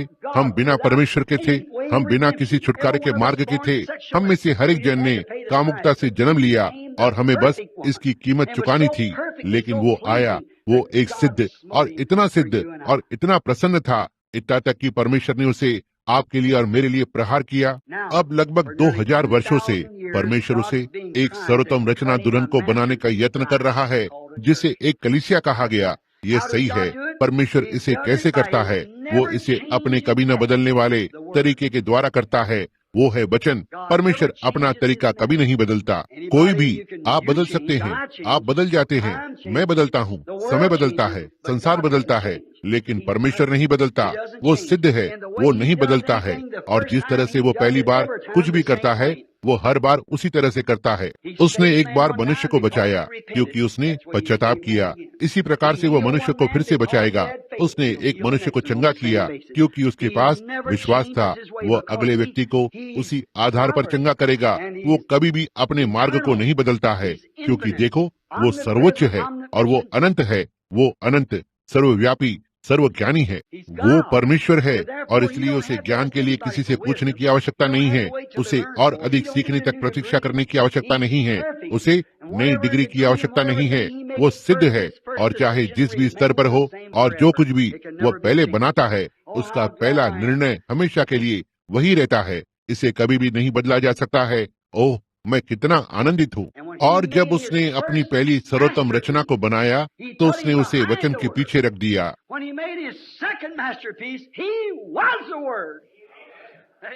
जब उसने उसकी दूसरी सर्वोत्तम रचना को बनाया, वो वचन था। आमीन। वो वचन था, ना ही वचन के पीछे था, लेकिन वो वचन था। परमेश्वर अपनी योजना को कभी भी नहीं बदलता। यही वो बात है जिससे उसने अपनी पहली कलीसिया को आरंभ किया, अर्थात वचन से। अब परमेश्वर वचन आदि में वो अन्य सभी से स्वतंत्र था, बाकी की हर एक चीज से, दूसरे सारे लोगों से। अब मेरे भिन्न होने के लिए इसे नहीं कह रहा हूँ। परमेश्वर अलगाव को करता है। क्या आप ये जानते हैं? आप एकीकरण के बारे में बात करते हैं। परमेश्वर अलगाव को करता है। वो निश्चय ही करता है। वो अपने लोगों को संसार से अलग करता है। उसने इजराइल को अलग किया, जो उसका राष्ट्र है। वो अपनी कलीसिया को संसार से अलग करने की कोशिश कर रहा है, लेकिन कलीसिया संसार के साथ आगे जाना चाहती है। लेकिन उसके लोग अभी भी अलग अलग हैं, उसके लिए अलग अलग हैं। वो कौन है? वचन। कैसे एक मनुष्य का पवित्र आत्मा का बपतिस्मा हो सकता है और पवित्र आत्मा वचन को लिखता है, और एक मनुष्य के पास पवित्र आत्मा का बपतिस्मा हो और वचन का इनकार करे? भला कैसे पवित्र आत्मा आप में हो सकता है, उसके अपने वचन का इनकार करे जो आपके लिए रखा गया था? मैं इसे नहीं समझ सकता। इसे वचन के साथ सहमत होना है। और यदि आपके अंदर जो आत्मा है वो परमेश्वर की हर एक प्रतिज्ञा को आमीन के साथ विराम चिन्ह नहीं लगाती है, वहाँ कुछ तो गलत है। भाई फ्रेड सॉथमैन या आज रात यहाँ कोई तो है, हवाला दिया कि यीशु मसीह कल, आज और युगानुयुग एक सा है। वो वचन है। यह निश्चय ही है। वो हमेशा एक सा रहता है। देखो, और आपकी आत्मा को आमीन देकर विराम चिन्ह लगाना होगा। ओह, वो एक तरह से वो है, हर प्रकार से वो कल, आज और युगानुयुग एक सा है। अब हम ध्यान देते हैं कि परमेश्वर ने उसे मसीह के लिए एक दुल्हन बनाना आरंभ किया। और दुल्हन को अवश्य ही उसके साथ और उसी में पहचाना जाना चाहिए, क्योंकि यह उसी का भाग है। अब दुल्हन उसका भाग है। वो उसका भाग है।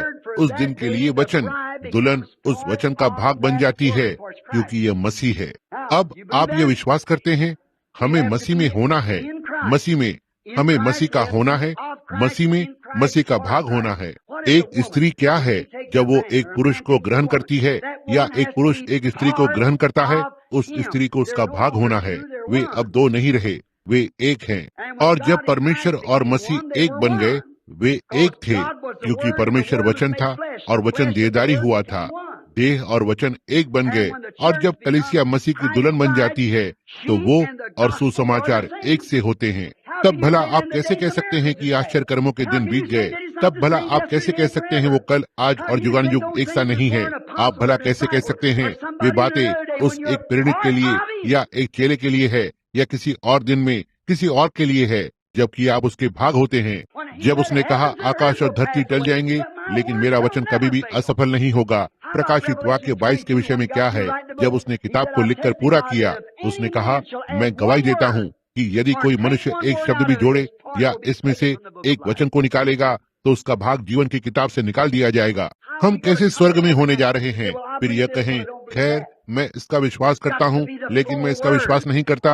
आपको पूरा वचन होना होगा, क्योंकि आप उसके भाग हैं। इसी तरह से परमेश्वर आज अपनी कलीसिया बनाने की कोशिश कर रहा है, ना ही एक संस्था के द्वारा, और वे हमें इस बात के लिए दबाव डालने की कोशिश कर रहे हैं। मित्रों, आप इसे आते हुए देख सकते हैं। दीवार पर हस्तलेख है। ज्यादा समय नहीं लगेगा जब हम एक विश्व कलीसिया बन जाएंगे, और हर एक कलीसिया को ठीक उसी के अंदर जाना है, या तो परिस्थितियों में खड़ा होना है। तो क्या आप इस पर खड़े होने के लिए तैयार हैं? अच्छा होगा कि आप इसे केवल इसलिए ना करें क्योंकि आप सोचते हैं कि यह सही चीज है। अच्छा होगा कि मसीह आपके अंदर हो, क्योंकि वो वचन अनंत है, और यह वचन ही है जो आपको फिर से जिलाएगा। आप उस वचन का भाग बन जाते हैं। आप वचन के साथ पहचाने गए हैं। आज आप कहते हैं मैं एक मसीही हूँ। आप किस संप्रदाय से संबंध रखते हो? तो इसका मसीहत से जरा भी लेना देना नहीं है। संप्रदायों का होना, इसमें कोई बात नहीं, मैं इसके विरोध में नहीं हूँ। लेकिन देखो कि यही है जो लोग, बहुत से लोग कहते हैं कि मैं संप्रदायों को खंडन करता हूँ, मैं उन्हें लताड़ता हूँ। मैं ऐसा नहीं करता। नहीं श्रीमान, वे संप्रदाय, वे ठीक है, यह कार्य करने के समझौतों के जैसा है, या ऐसा ही कुछ तो। लेकिन जब आप अड़े रहते हैं, क्योंकि आप कहते हैं मैं एक मसीही हूँ, क्योंकि मैं फलाना फलाना कलीसिया से संबंध रखता हूँ, इसका कोई मतलब नहीं है। आपको मसीह का होना है, और मसीह वचन है। और बहुत सी बार वे संप्रदाय वचन से इतने दूर होते हैं जितना पूरब पश्चिम से दूर है। आपको उस वचन के साथ बने रहना है दुल्हन होने के लिए। यदि आप दुल्हन में हैं, तो आप वचन में हैं, और वचन आप में है, और वो वचन जिसने मसीह में से होकर परमेश्वर को प्रतिबिंब किया, उसी परमेश्वर को आप में से होकर प्रतिबिंब करता है। आमीन। आमीन का अर्थ होता है ऐसा ही हो, तो ऐसा ही हो। मैं विश्वास करता हूँ कि ये सच्चाई है। आपको उसके साथ पहचाना जाना है। अब यदि मैं एक वास्तविक सच्चा अमेरिकी होने जा रहा हूँ, यदि मैं इस राष्ट्र का एक सच्चा नागरिक होने जा रहा हूँ, तो मुझे इसके साथ पहचान बनानी होगी। मुझे वो सब होना है जो वो कभी रहा था, सही या गलत। मुझे वो सब होना है जो वो है, सही या गलत। वो सब जो कभी भी होगा, सही या गलत, मुझे इस राष्ट्र के साथ पहचान बनाना है। यदि मैं एक अमेरिकी होने जा रहा हूँ, क्या यह सही है? उसकी महिमा में हो या उसकी शर्म में, स्वतंत्रता या आग की ज्वाला में, जो कुछ भी वो है, मुझे अवश्य ही उसकी अमरता का निर्माता होना है। मुझे एक इकाई के समान खड़ा होना है। वह जो कुछ भी है, मैं हूँ। जो कुछ भी वह कभी था, मैं हूँ। वो जो भी होने जा रहा है, मुझे अवश्य ही उसका भागीदार होना है। यह सही है। कुछ मिनटों के लिए इस पर सोचें। तब ऐसा होने के लिए एक अमेरिकी की नाई मैं इसे आपके सामने लाऊंगा, जिससे आप इसे देखकर सुनिश्चित हो जाएं, जैसा कि मैं बंद करता हूं। एक अमेरिकी होने के लिए मुझे हर चीज के साथ पहचान बनाना है जो उसने कभी किया है। फिर मैं उन पूर्वजों के साथ प्लायमाउथ रॉक पर उतरा। मैं मुसाफिरों के साथ प्लायमाउथ रॉक पर था। मैं वहां उनके साथ था। मैं एक रात पॉल रेवरे के साथ सवार हुआ। इस राष्ट्र को उसके खतरों से चेतावनी देने के लिए मुझे होना ही था, यदि मैं अमेरिकी था। आप कहते हैं, ओह भाई ब्रैनम, एक मिनट रुकिए। बाइबल ने कहा इब्रानियों के 7वें अध्याय में कि लेवी जिसने दशमांश को लिया, दशमांश दिया भी था, क्योंकि वह अब्राहम की देह में था जब अब्राहम ने मल्कीसिदक से भेंट की थी, जो उसका परदादा था, और यह उसके लिए गिना गया था जब उसका पर पोता उसकी देह में था। जब अब्राहम ने मल्कीसिदक को दशमांश दिया, परमेश्वर ने उसे नियत किया। क्या उसने ऐसा किया? यह सही बात है। यह राष्ट्र जो कुछ भी है, मैं हूँ। यह सही है। सो मैं प्लायमाउथ रॉक पर उतरा। मैं पॉल रेवरे के साथ सवार हुआ। मैंने वैली फोर्ज को पार किया। मैं उस बर्फीली नदी पर जॉर्ज वॉशिंगटन के साथ था। मैं उन अमेरिकी सैनिकों में से एक था जिनके पास कोई जूते नहीं थे कि ब्रिटिश के विरुद्ध कुछ कर सके। उस सुबह जब मैंने अपने पैरों को लपेटा तो मेरे पैर ठंडे हो गए। मैंने वॉशिंगटन को जंगल से बाहर आते देखा, गीले होकर उसकी कमर तक सारी रात प्रार्थना करने से। मैं वहां पर था जब यह बात घटित हुई।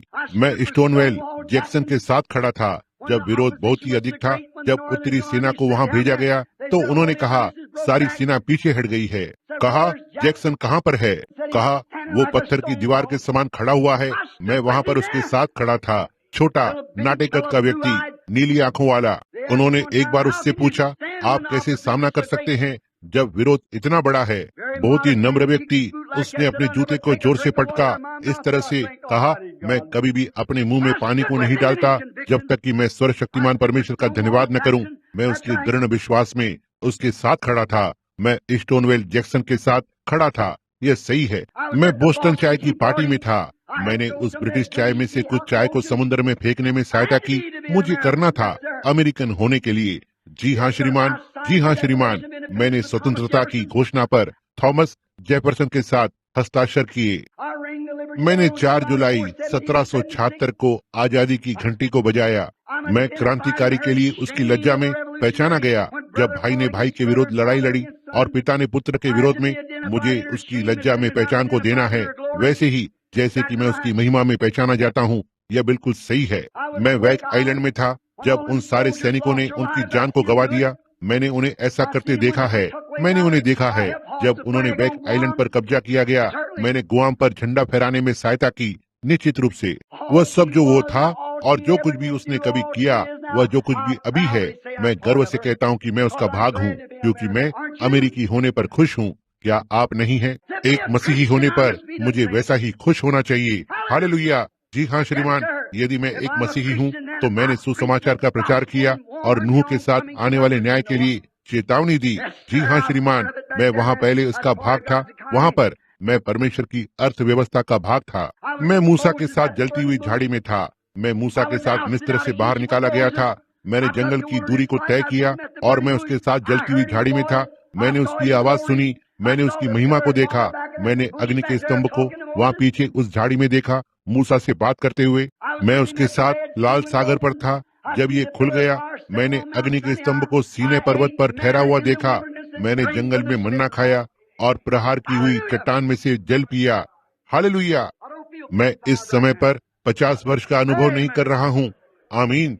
जी हाँ श्रीमान, मैं वहाँ पीछे जंगल में इब्रानी बच्चों के साथ जंगल में मन्ना खाया था और मैंने उसी प्रहार की हुई चट्टान से जल पिया। मैं उस सुबह यहोशू के साथ खड़ा हुआ था जब वो येरियो की दीवार को देख रहा था और उसने एक मनुष्य को खड़ा हुआ देखा। उसने अपनी तलवार बाहर निकाली और उसका सामना करने के लिए दौड़ पड़ा। उसने कहा, क्या तू हमारी ओर है या तू हमारे शत्रु के साथ है? उसने कहा, मैं यहोवा की सेना का प्रधान होकर अभी आया हूँ। मैंने देखा कि यहोशू ने अपनी तलवार जमीन पर फेंकी। मैंने यहोशू के साथ घुटने टेके। जब मैं उसके सामने झुक गया, यहोवा के सेना के प्रधान के सामने, मैंने तुरही के फूंकने पर येरियो की दीवारों को नीचे गिरते हुए देखा। मैंने यहोशू को देखा, कहा, सूर्य थम जा और चांद अय्यालोन की तराई पर ठहरा रह, हिलना मत। मैंने देखा कि सूर्य रुका रहा और चंद्रमा अपना उजाला देने से नहीं चूका। मैंने ये सब घटित होते हुए देखा है। मैं दानियल के साथ सिंहों की मान में था, इब्रानी बच्चों के साथ आग की भट्टी में था। मैं एलिया के साथ था जब सारे संसार ने उसे ठुकरा दिया था, और अहाब और उनकी सारी इजाबेलें उनके सारे कटे हुए बालों के साथ, और उस दिन की चीजें, उनके चेहरे रंगे हुए और पाउडर, हर एक चीज जो कलीसिया के पास थी। मैं एलिया के साथ खड़ा हुआ, परमेश्वर के वचन पर शुद्ध और साफ संदेश को दावे के साथ कहा। हालेलुया। मैं उसके साथ कारमेल पर्वत पर रुका रहा जब वो वहाँ पर अकेला खड़ा हुआ था। मैंने उसे आकाश से आग को उतरने के लिए प्रार्थना करते देखा। मैं दाऊद के साथ था जब उसने गोलियात को घात किया। परमेश्वर की महिमा हो। तो ठीक है, यदि मैं एक मसीही हूँ तो मैं इन सब में पहचाना गया हूँ। मुझे इसका भाग होना है। जी हाँ श्रीमान, मैंने यशाया के साथ उसके दिनों में भविष्यवाणी की। मैं यरदन पर यूहन्ना के साथ था जब उसने देखा कि पिंडुकी उस पर उतर रही है। मैं यूहन्ना के साथ यरदन पर खड़ा था। मैंने उसे बीमारों को चंगा करते देखा, लाजरस को जिलाते, याईर की बेटी को उसके मरने के बाद फिर से जीवित करते देखा। मैंने इसे देखा है। मैं उसके साथ उसकी मृत्यु में पहचाना गया हूँ। मैं उसके साथ मरा जब वो कलवरी पर मरा, और मैं उसके साथ ईस्टर की सुबह फिर से जी उठा उसके पुनरुत्थान की सामर्थ्य में। मैं आज रात इसका एक गवाह हूँ। मैं उसके साथ कलवरी पर मरा, उसके साथ ईस्टर पर जी उठा। हालेलुया! उसका भाग होने के लिए मुझे उसके साथ पहचाना जाना है। मैं उसकी मृत्यु में उसके साथ पहचाना गया था। मैं उसके साथ उसके कष्ट को सहने में पहचाना गया था। मैं उसके साथ पहचाना गया था जब संप्रदायों ने उसे ठुकरा दिया था। मैं उसके साथ पहचाना गया था जब उन्होंने उसे मंदिर से बाहर निकाला, जब उन्होंने निकाल फेंकने की, उससे छुटकारा पाने की कोशिश की। मैं वहां उसके साथ था। मैं उसकी मृत्यु में उसके साथ था, पुनरुत्थान में उसके साथ जी उठा। और मैं 120 के साथ था जब वे ऊपरी कोठरी में चढ़ गए। जी हाँ श्रीमान, मैंने आकाश से उस तेज सनसनाती आंधी को आते हुए देखा। मैंने पेंटिकॉस्ट के दिन पर अभिषेक के साथ अन्य जुबान में बात की। हालेलुया! मैं वहां पर था क्योंकि मैं उसके साथ पहचाना गया हूँ। परमेश्वर की महिमा हो। यह सही है। मैंने प्रेरितों के काम 2 में पतरस के साथ प्रचार किया। ओह, मैंने वहां उसके साथ प्रचार किया। मैंने पौलुस के साथ मार्स हिल पर आलोचना करने वालों के सामने प्रचार किया। जी हाँ श्रीमान, मुझे करना था। मैं यूहन्ना के साथ पतमुस टापू पर था। मैंने उसके आगमन का दर्शन देखा। मैंने लूथर को देखा। मैं उसके साथ था जब सुधारक के समय में। मैं वेस्ली के साथ था, और अभी मैं यहाँ यूमा एरिजोना में हूँ। हालेलुया! मैं आज रात यहाँ इस स्टार डस्ट मोटल में पहचाना गया हूँ, लोगों के एक झुंड के साथ जो उसी चीज पर विश्वास करते हैं। और अब हम एक साथ मसीह यीशु में स्वर्गीय स्थानों में बैठे हुए हैं। हालेलुया! मैं महिमा में उसके आगमन के लिए प्रतीक्षा कर रहा हूँ। इन्हीं दिनों में से किसी दिन उसके साथ पहचाना गया। जीवित रहते हुए उसने मुझसे प्रेम किया। मरते हुए उसने मुझे बचा लिया। दफन होकर उसने मेरे पापों को दूर कर दिया। जी उठकर उसने हमेशा के लिए स्वतंत्र रूप से धर्मी ठहराया। किसी दिन वो आ रहा है। ओह, महिमा में दिन। मैं अब पवित्र आत्मा के बपतिस्मे में पहचाना जाता हूँ। ना ही यहाँ बाहर रास्ते पर कुछ तो 40 वर्ष पहले की बात। मेरे पास ठीक अभी पापों की क्षमा की परमेश्वर की महिमा और सामर्थ है। मैं उसे बीमारों को चंगा करते हुए देखता हूँ, अंधी आंखों को खोलते हुए, उसे चीजों को पहले से बताते हुए देखता हूँ। लोगों के हृदय को जान लेता है। मैं इस दिन पर उसकी सेवकाई में उसके साथ पहचाना गया हूँ। परमेश्वर की महिमा हो। मैं उसके साथ पहचाना गया हूँ। इस अंतिम दिन में छुटकारे के लिए मैं उस महान दुल्हन का भाग होने का भरोसा करता हूँ जो इन दिनों में से किसी दिन आ रही है। कोई फर्क नहीं पड़ता कि संसार जो भी कहे। वे हो सकता है हमें पागल, उन्मादी या बालजबूल या विधर्मी बुला सकते हैं। जो कुछ भी वे बुलाना चाहें, मैं अब भी उस झुंड के साथ पहचाना जाना चाहता हूँ। मैं अब भी वहाँ पर हूँ। मैं वहाँ बना हुआ हूँ। मैं वहाँ पर जन्मा था। मैं वहाँ पर रुकना चाहता हूँ। मैं हमेशा वहाँ पर रहूंगा क्योंकि परमेश्वर ने मुझे वहाँ रखा है। मैं हूँ। मैंने अपनी कलीसिया को छोड़ दिया ताकि खुद को पवित्र शोर मचाने वाले झुंड के साथ पहचान दूं। मैं उनमें से एक हूँ। मैं उनके साथ पहचाना गया हूँ। वे कहते हैं, बिली, तुमने अपना दिमाग खो दिया है। हो सकता है मैंने खो दिया, लेकिन मैंने मसीह के मन को पाया है। मैंने उसका वचन पाया है, उसकी उपस्थिति को पाया है कि वो कल, आज और युगानुयुग एक सा है। कौन परवाह करता है कि कोई और इसके बारे में क्या सोचता है? यह मैं हूँ। मैं ही वो एक हूँ जिसे मेरी पहचान को बनाना है। मैं परमेश्वर के वचन के द्वारा उसके साथ पहचाना जाता हूँ। उसने कहा, ये चिन्ह उनके पीछे पीछे जाएंगे जो विश्वास करते हैं। मैं खुश हूँ कि इसमें पहचाना जाता हूँ। जी हाँ श्रीमान, आप जानते हैं वो बूढ़ा वायलिन बजाने वाला। एक बार आपने कहानी को सुना होगा। उनके पास एक पुराना वायलिन था और इसे नीलामी के लिए रख दिया। वे इसे बेचना चाहते थे और किसी ने भी इसे नहीं खरीदना चाहा। उन्होंने कहा, कौन इसका $1 देगा? कौन $1.5 देगा? अंत में बोली लग रही है। एक बार बोली लग रही है, 2 बार $1.5। अंत में एक बूढ़ा सफेद बालों वाला व्यक्ति श्रोतागणों में से बाहर निकला। आप कहानी को जानते हैं। इसे ऊपर उठाया, कहा, मुझे इसे बजाने दो। उसके वायलिन की तार पर कमान को रखा और उस पर कुछ स्वर बजाए। लोग रोने लगे। उनके चेहरे पर इस प्रकार से आंसू बहने लगे। और जब वे रोने लगे, नीलाम करने वाले ने फिर से ऊपर उठाया, कहा, कौन इस एक की बोली लगाएगा? कहा, $1000, 2000, 5000। अंतर क्या था? वो गुरु, वो जो इसे जानता था, वो जिसने इसे बनाया, वो जानता था कि जो इसमें था, इसमें से उस चीज को कैसे बाहर लाना है। और जब तक हम अपनी कलीसियाओं को संस्थाओं और संप्रदायों में से बाहर लाने की कोशिश करते हैं, हम इसे कभी नहीं कर पाएंगे। मनुष्य जाति के बनाने वाले को करने दो, जिसने मनुष्य को अपने स्वरूप में बनाया, जो उसी चीज के लिए उसे दुल्हन बना रहा है।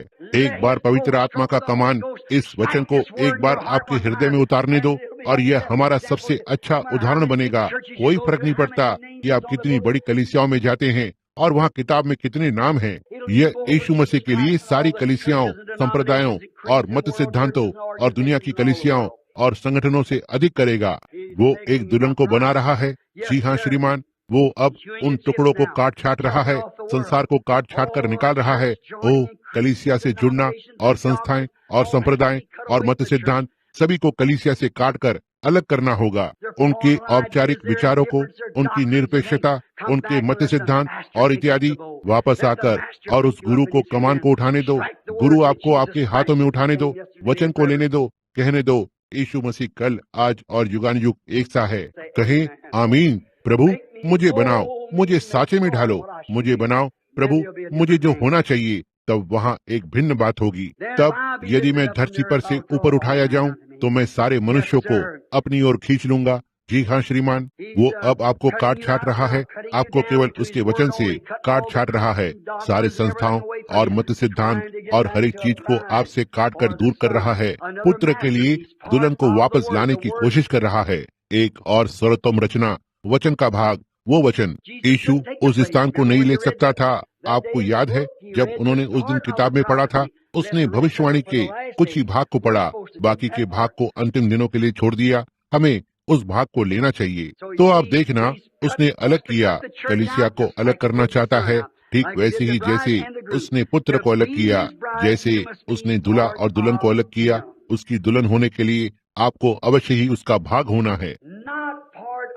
ना ही संस्था का भाग, ना ही कलीसिया का भाग, ना ही संप्रदाय का भाग, लेकिन उसका भाग किसी भी अन्य प्रकार के रूप में काट छाट करके निकाला गया काम नहीं करेगा।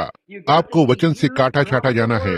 संसार को आपसे काटा जाता है और केवल वचन को छोड़कर जो केवल आप में रहता है। वो महान मूर्तिकार आप पर भरोसा कर रहा है कि आप खड़े होकर अपने आप को उसकी आवश्यकता के अनुसार ढलवाने की इच्छा रखते हो, जो उसका वचन मांग करता है। अंत के दिनों में मैं अपनी आत्मा को सारे देह पर उंडेलूंगा। तुम्हारे बेटे और बेटियां भविष्यवाणी करेंगे। मसीह देहधारी हुए वचन की पहचानी गई सर्वोत्तम रचना है। आपको उसी वचन के द्वारा खुद को पहचान देने के लिए कहा गया है, ताकि दुल्हन के लिए सर्वोत्तम रचना बने। अब भाइयों, परमेश्वर के पास तब एक सर्वोत्तम रचना थी संसार के सामने रखने के लिए। अब वो आज एक सर्वोत्तम रचना को चाहता है। क्या आप इच्छा को रखते हैं? क्या आप तैयार हैं मेरे मसीही मित्र? क्या आप वास्तव में निश्चित हैं कि आपका जीवन मसीह के लिए इतना प्रतिबिंब करता है? कोई फर्क नहीं पड़ता कि संसार क्या कहता है।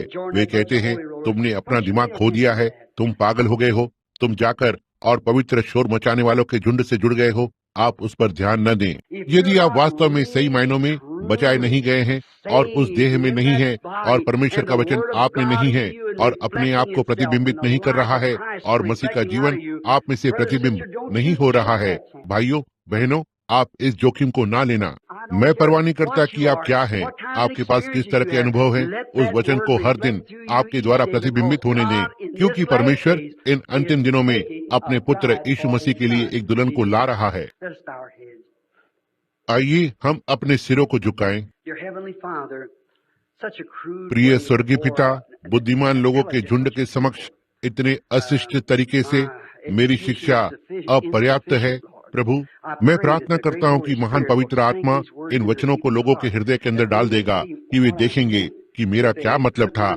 यदि वे चीजों को काटने छाटने के मेरे तरीके को नहीं समझ पाए प्रभु, लेकिन मेरे हृदय में मैं देखता हूँ कि आप क्या करने की कोशिश कर रहे हैं। मैं विश्वास करता हूँ पिता, दुल्हन को अवश्य ही दूल्हे का भाग होना है। वह दूल्हे के समान होनी चाहिए, क्योंकि वो उसका भाग है। वो कभी भी उसकी दुल्हन नहीं हो सकती जब तक वो उसका भाग नहीं बन जाती।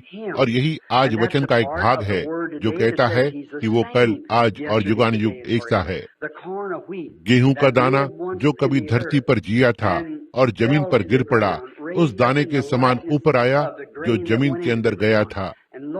और प्रभु, पेंटिकॉस्ट के दिन पर एक महान कलीसिया सामने आई। वहाँ पर गेहूं का एक और दाना आया, ताकि दूल्हा और अंतिम दिन के लिए एक दुल्हन बने। हमने पाया यह उसके लिए गिरा 1000 वर्षों के लिए नीसिया परिषद से यह जमीन में सड़ते हुए पड़ा रहा। आलोचना करने वालों ने किताब को लिखा, मौन परमेश्वर यह छोटे बच्चों को मर जाने देता है और शेरों के द्वारा घात होने दिया और जलाए गए, और तलवार चलाने वालों ने मसीहों को शहीद कर दिया और उन्हें खूंटे पर जला दिया। यदि उस मनुष्य के पास केवल आत्मिक समझ होती थी, उस गेहूं को जमीन में सड़ना पड़ा, लेकिन वो फिर से उग आया, लेकिन उस समानता में नहीं जिस रूप में वो नीचे अंदर गया था।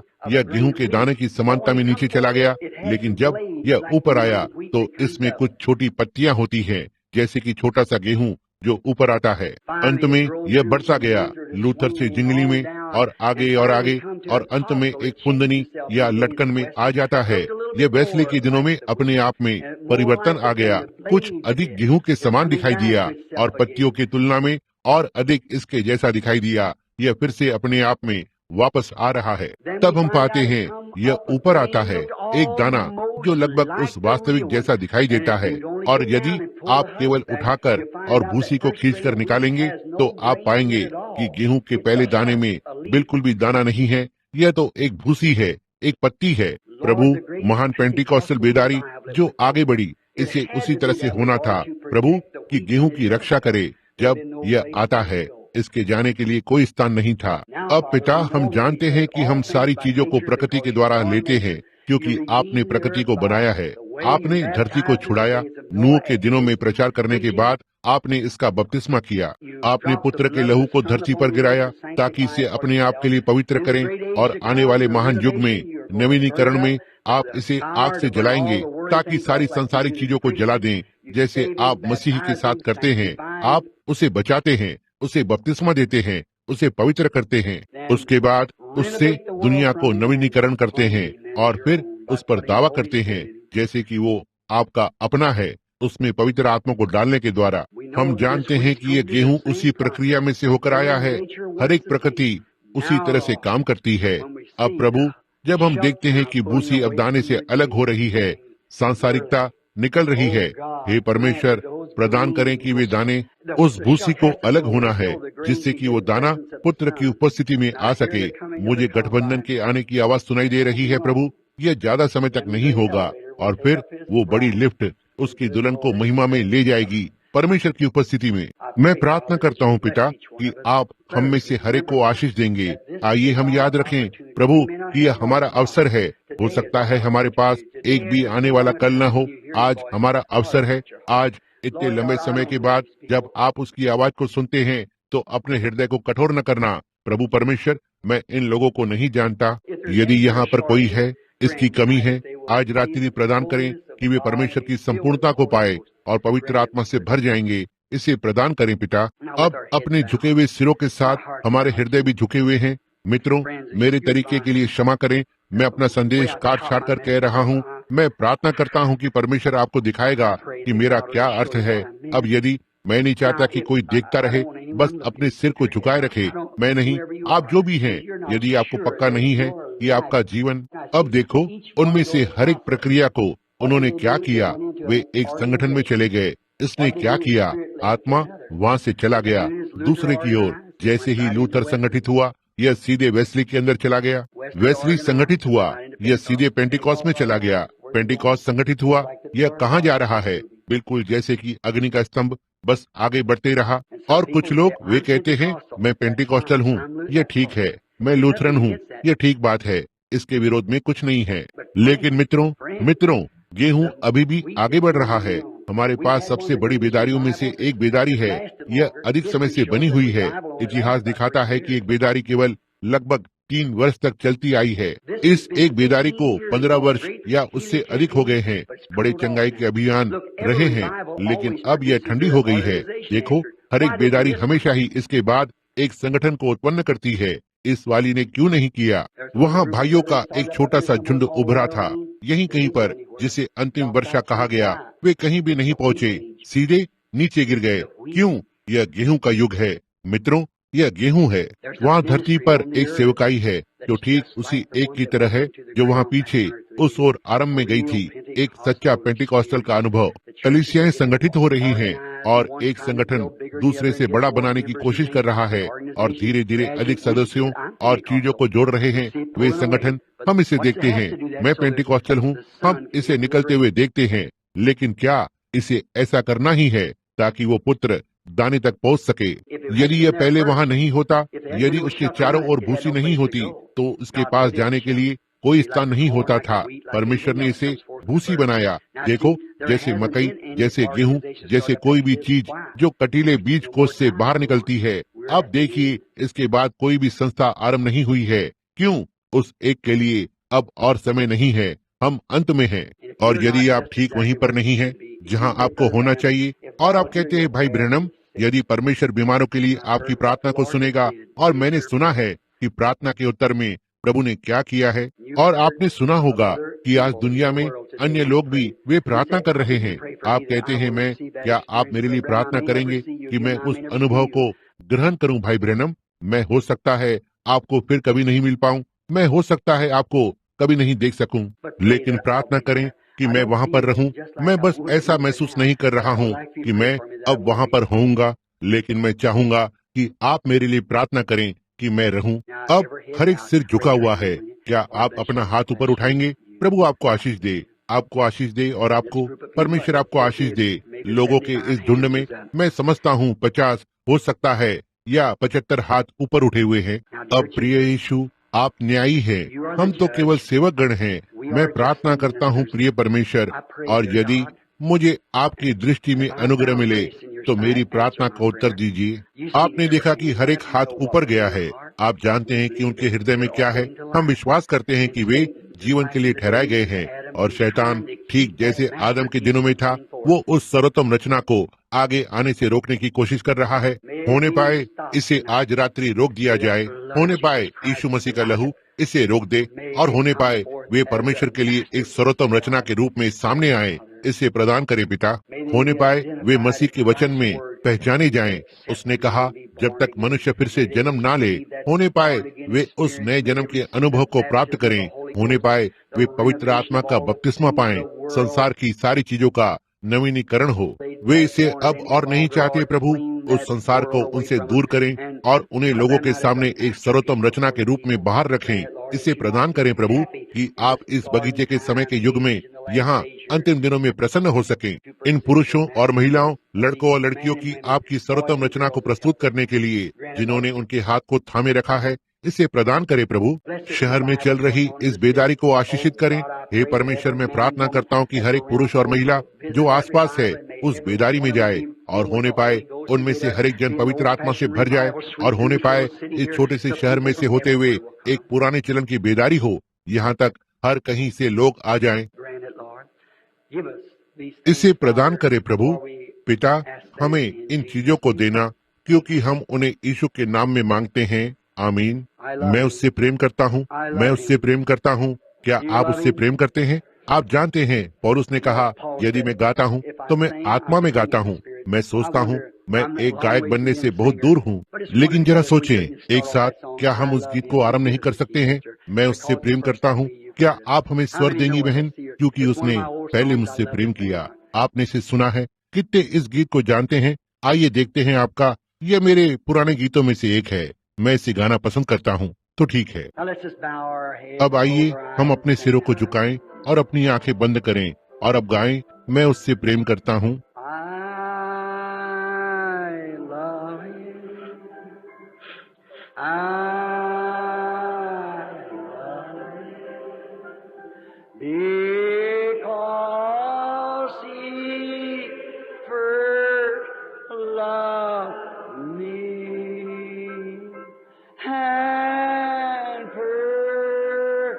Just my salvation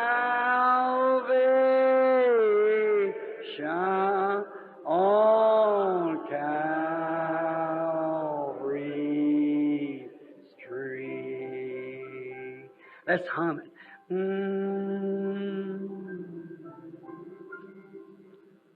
आइए हम इसे गुनगुनाएं। किसी दिन मेघधनुष आकाश में फैला हुआ होगा, वहाँ तुरही की आवाज होगी। जो मसीह में मरे हुए हैं वे ऊपर आ जाएंगे। ओह, तब हम इसे किस तरह से चाहेंगे। Just my salvation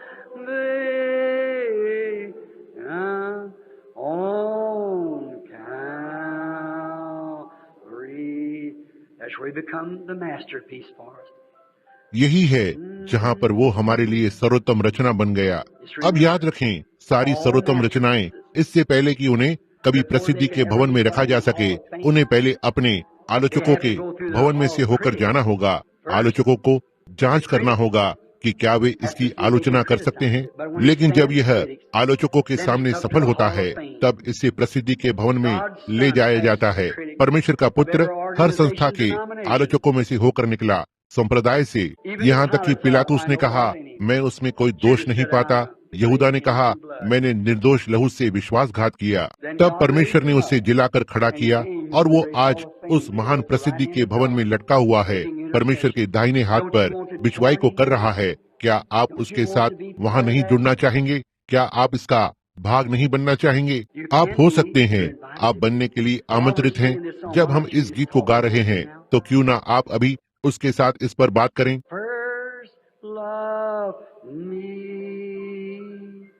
and purchase my salvation on Calvary tree. जबकि हम इसे फिर से गाते हैं, मैं चाहता हूं कि आप किसी से हाथ मिलाएं जो अभी आपके टेबल के आसपास है। कहें, परमेश्वर आपको आशीष दे मसीही मित्र, परमेश्वर आपको आशीष दे। मेरे लिए प्रार्थना करें। आप में से हर एक जन इसे अभी करें, जैसा कि हम इसे फिर से गाते हैं।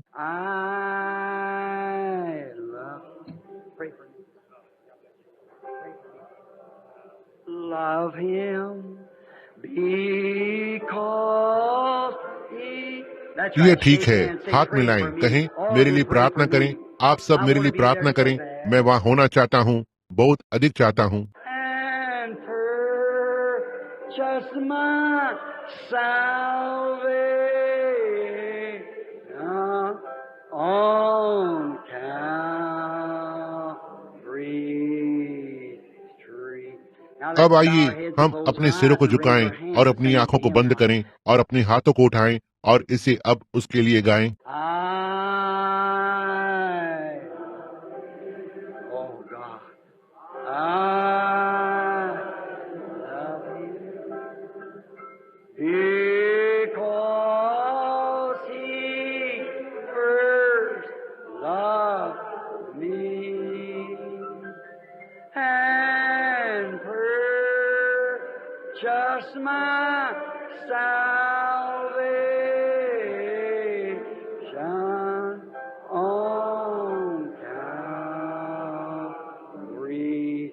Look at your वहाँ आपकी masterpiece सर्वोत्तम hanging रचना को लटकता हुआ देखें। there. Great महान मूर्तिकार, महान परमेश्वर जिसने मनुष्य को बनाया और उसे सांचे में डाला और उसे अपने स्वरूप में ढाला।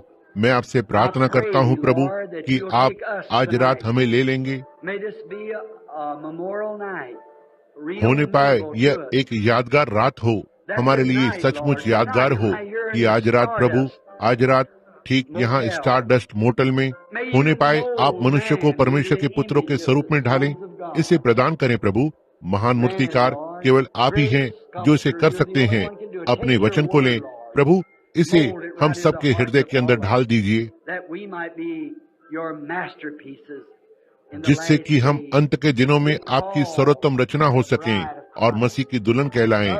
दूसरे मनुष्य देख सकें कि उसके लिए जीने में क्या ही वास्तविकता और क्या ही आनंद है। प्रभु, इस दिन यहाँ तक कि हमारी कलीसियाएं वे उनकी ईमानदारी को खो रहे हैं। वे नहीं, ऐसा प्रतीत होता है यह सब हॉलीवुड चला गया है। प्रभु, क्या हुआ है? वे चमकने के बजाय एक चमक दमक के पीछे चले गए हैं। हम जानते हैं कि संसार संसारिक बात के साथ चमकता दमकता है, लेकिन सुसमाचार प्रेम और मसीह के साथ चमकता है। प्रभु, प्रदान करें कि हम संसार की चमक दमक से दूर हो जाएं और मसीह की चमक में आ जाएं। वे आपके हैं प्रभु, आपने उन्हें खरीदा है। उन्होंने आज रात उनके हाथ ऊपर उठाए। वे बनना चाहते हैं। अब पिता, यदि मैं कर सकता था तो मैं उन्हें ऐसा बनाता, लेकिन मैं नहीं कर सकता। लेकिन मैं आप पर भरोसा करता हूँ। आपने कहा, वो जो मेरे पास आता है मैं उसे कभी नहीं निकालूंगा। वह जो मेरा वचन सुनता है और उस पर विश्वास करता है, जिसने मुझे भेजा है, उसके पास अनंत जीवन है और वो न्याय में नहीं आएगा। अब ढोंगी विश्वास नहीं प्रभु, लेकिन विश्वास है वह मृत्यु से पार होकर जीवन में प्रवेश कर चुका है। इसे प्रदान करें पिता, यीशु मसीह के नाम में से होते हुए वे आपके हैं। आमीन। आप उससे प्रेम करते हैं? क्या वो अद्भुत नहीं है? हमें वो जरा धुन देना या वहाँ पर स्वर देना। बहन, अद्भुत अद्भुत। आपको गीत गाना पसंद है? क्या मैं बहुत अधिक समय ले रहा हूँ? मुझे आराधना करना पसंद है। क्या आपको पसंद नहीं है? एक छोटा सा इस तरह का काटने छाटने वाला संदेश।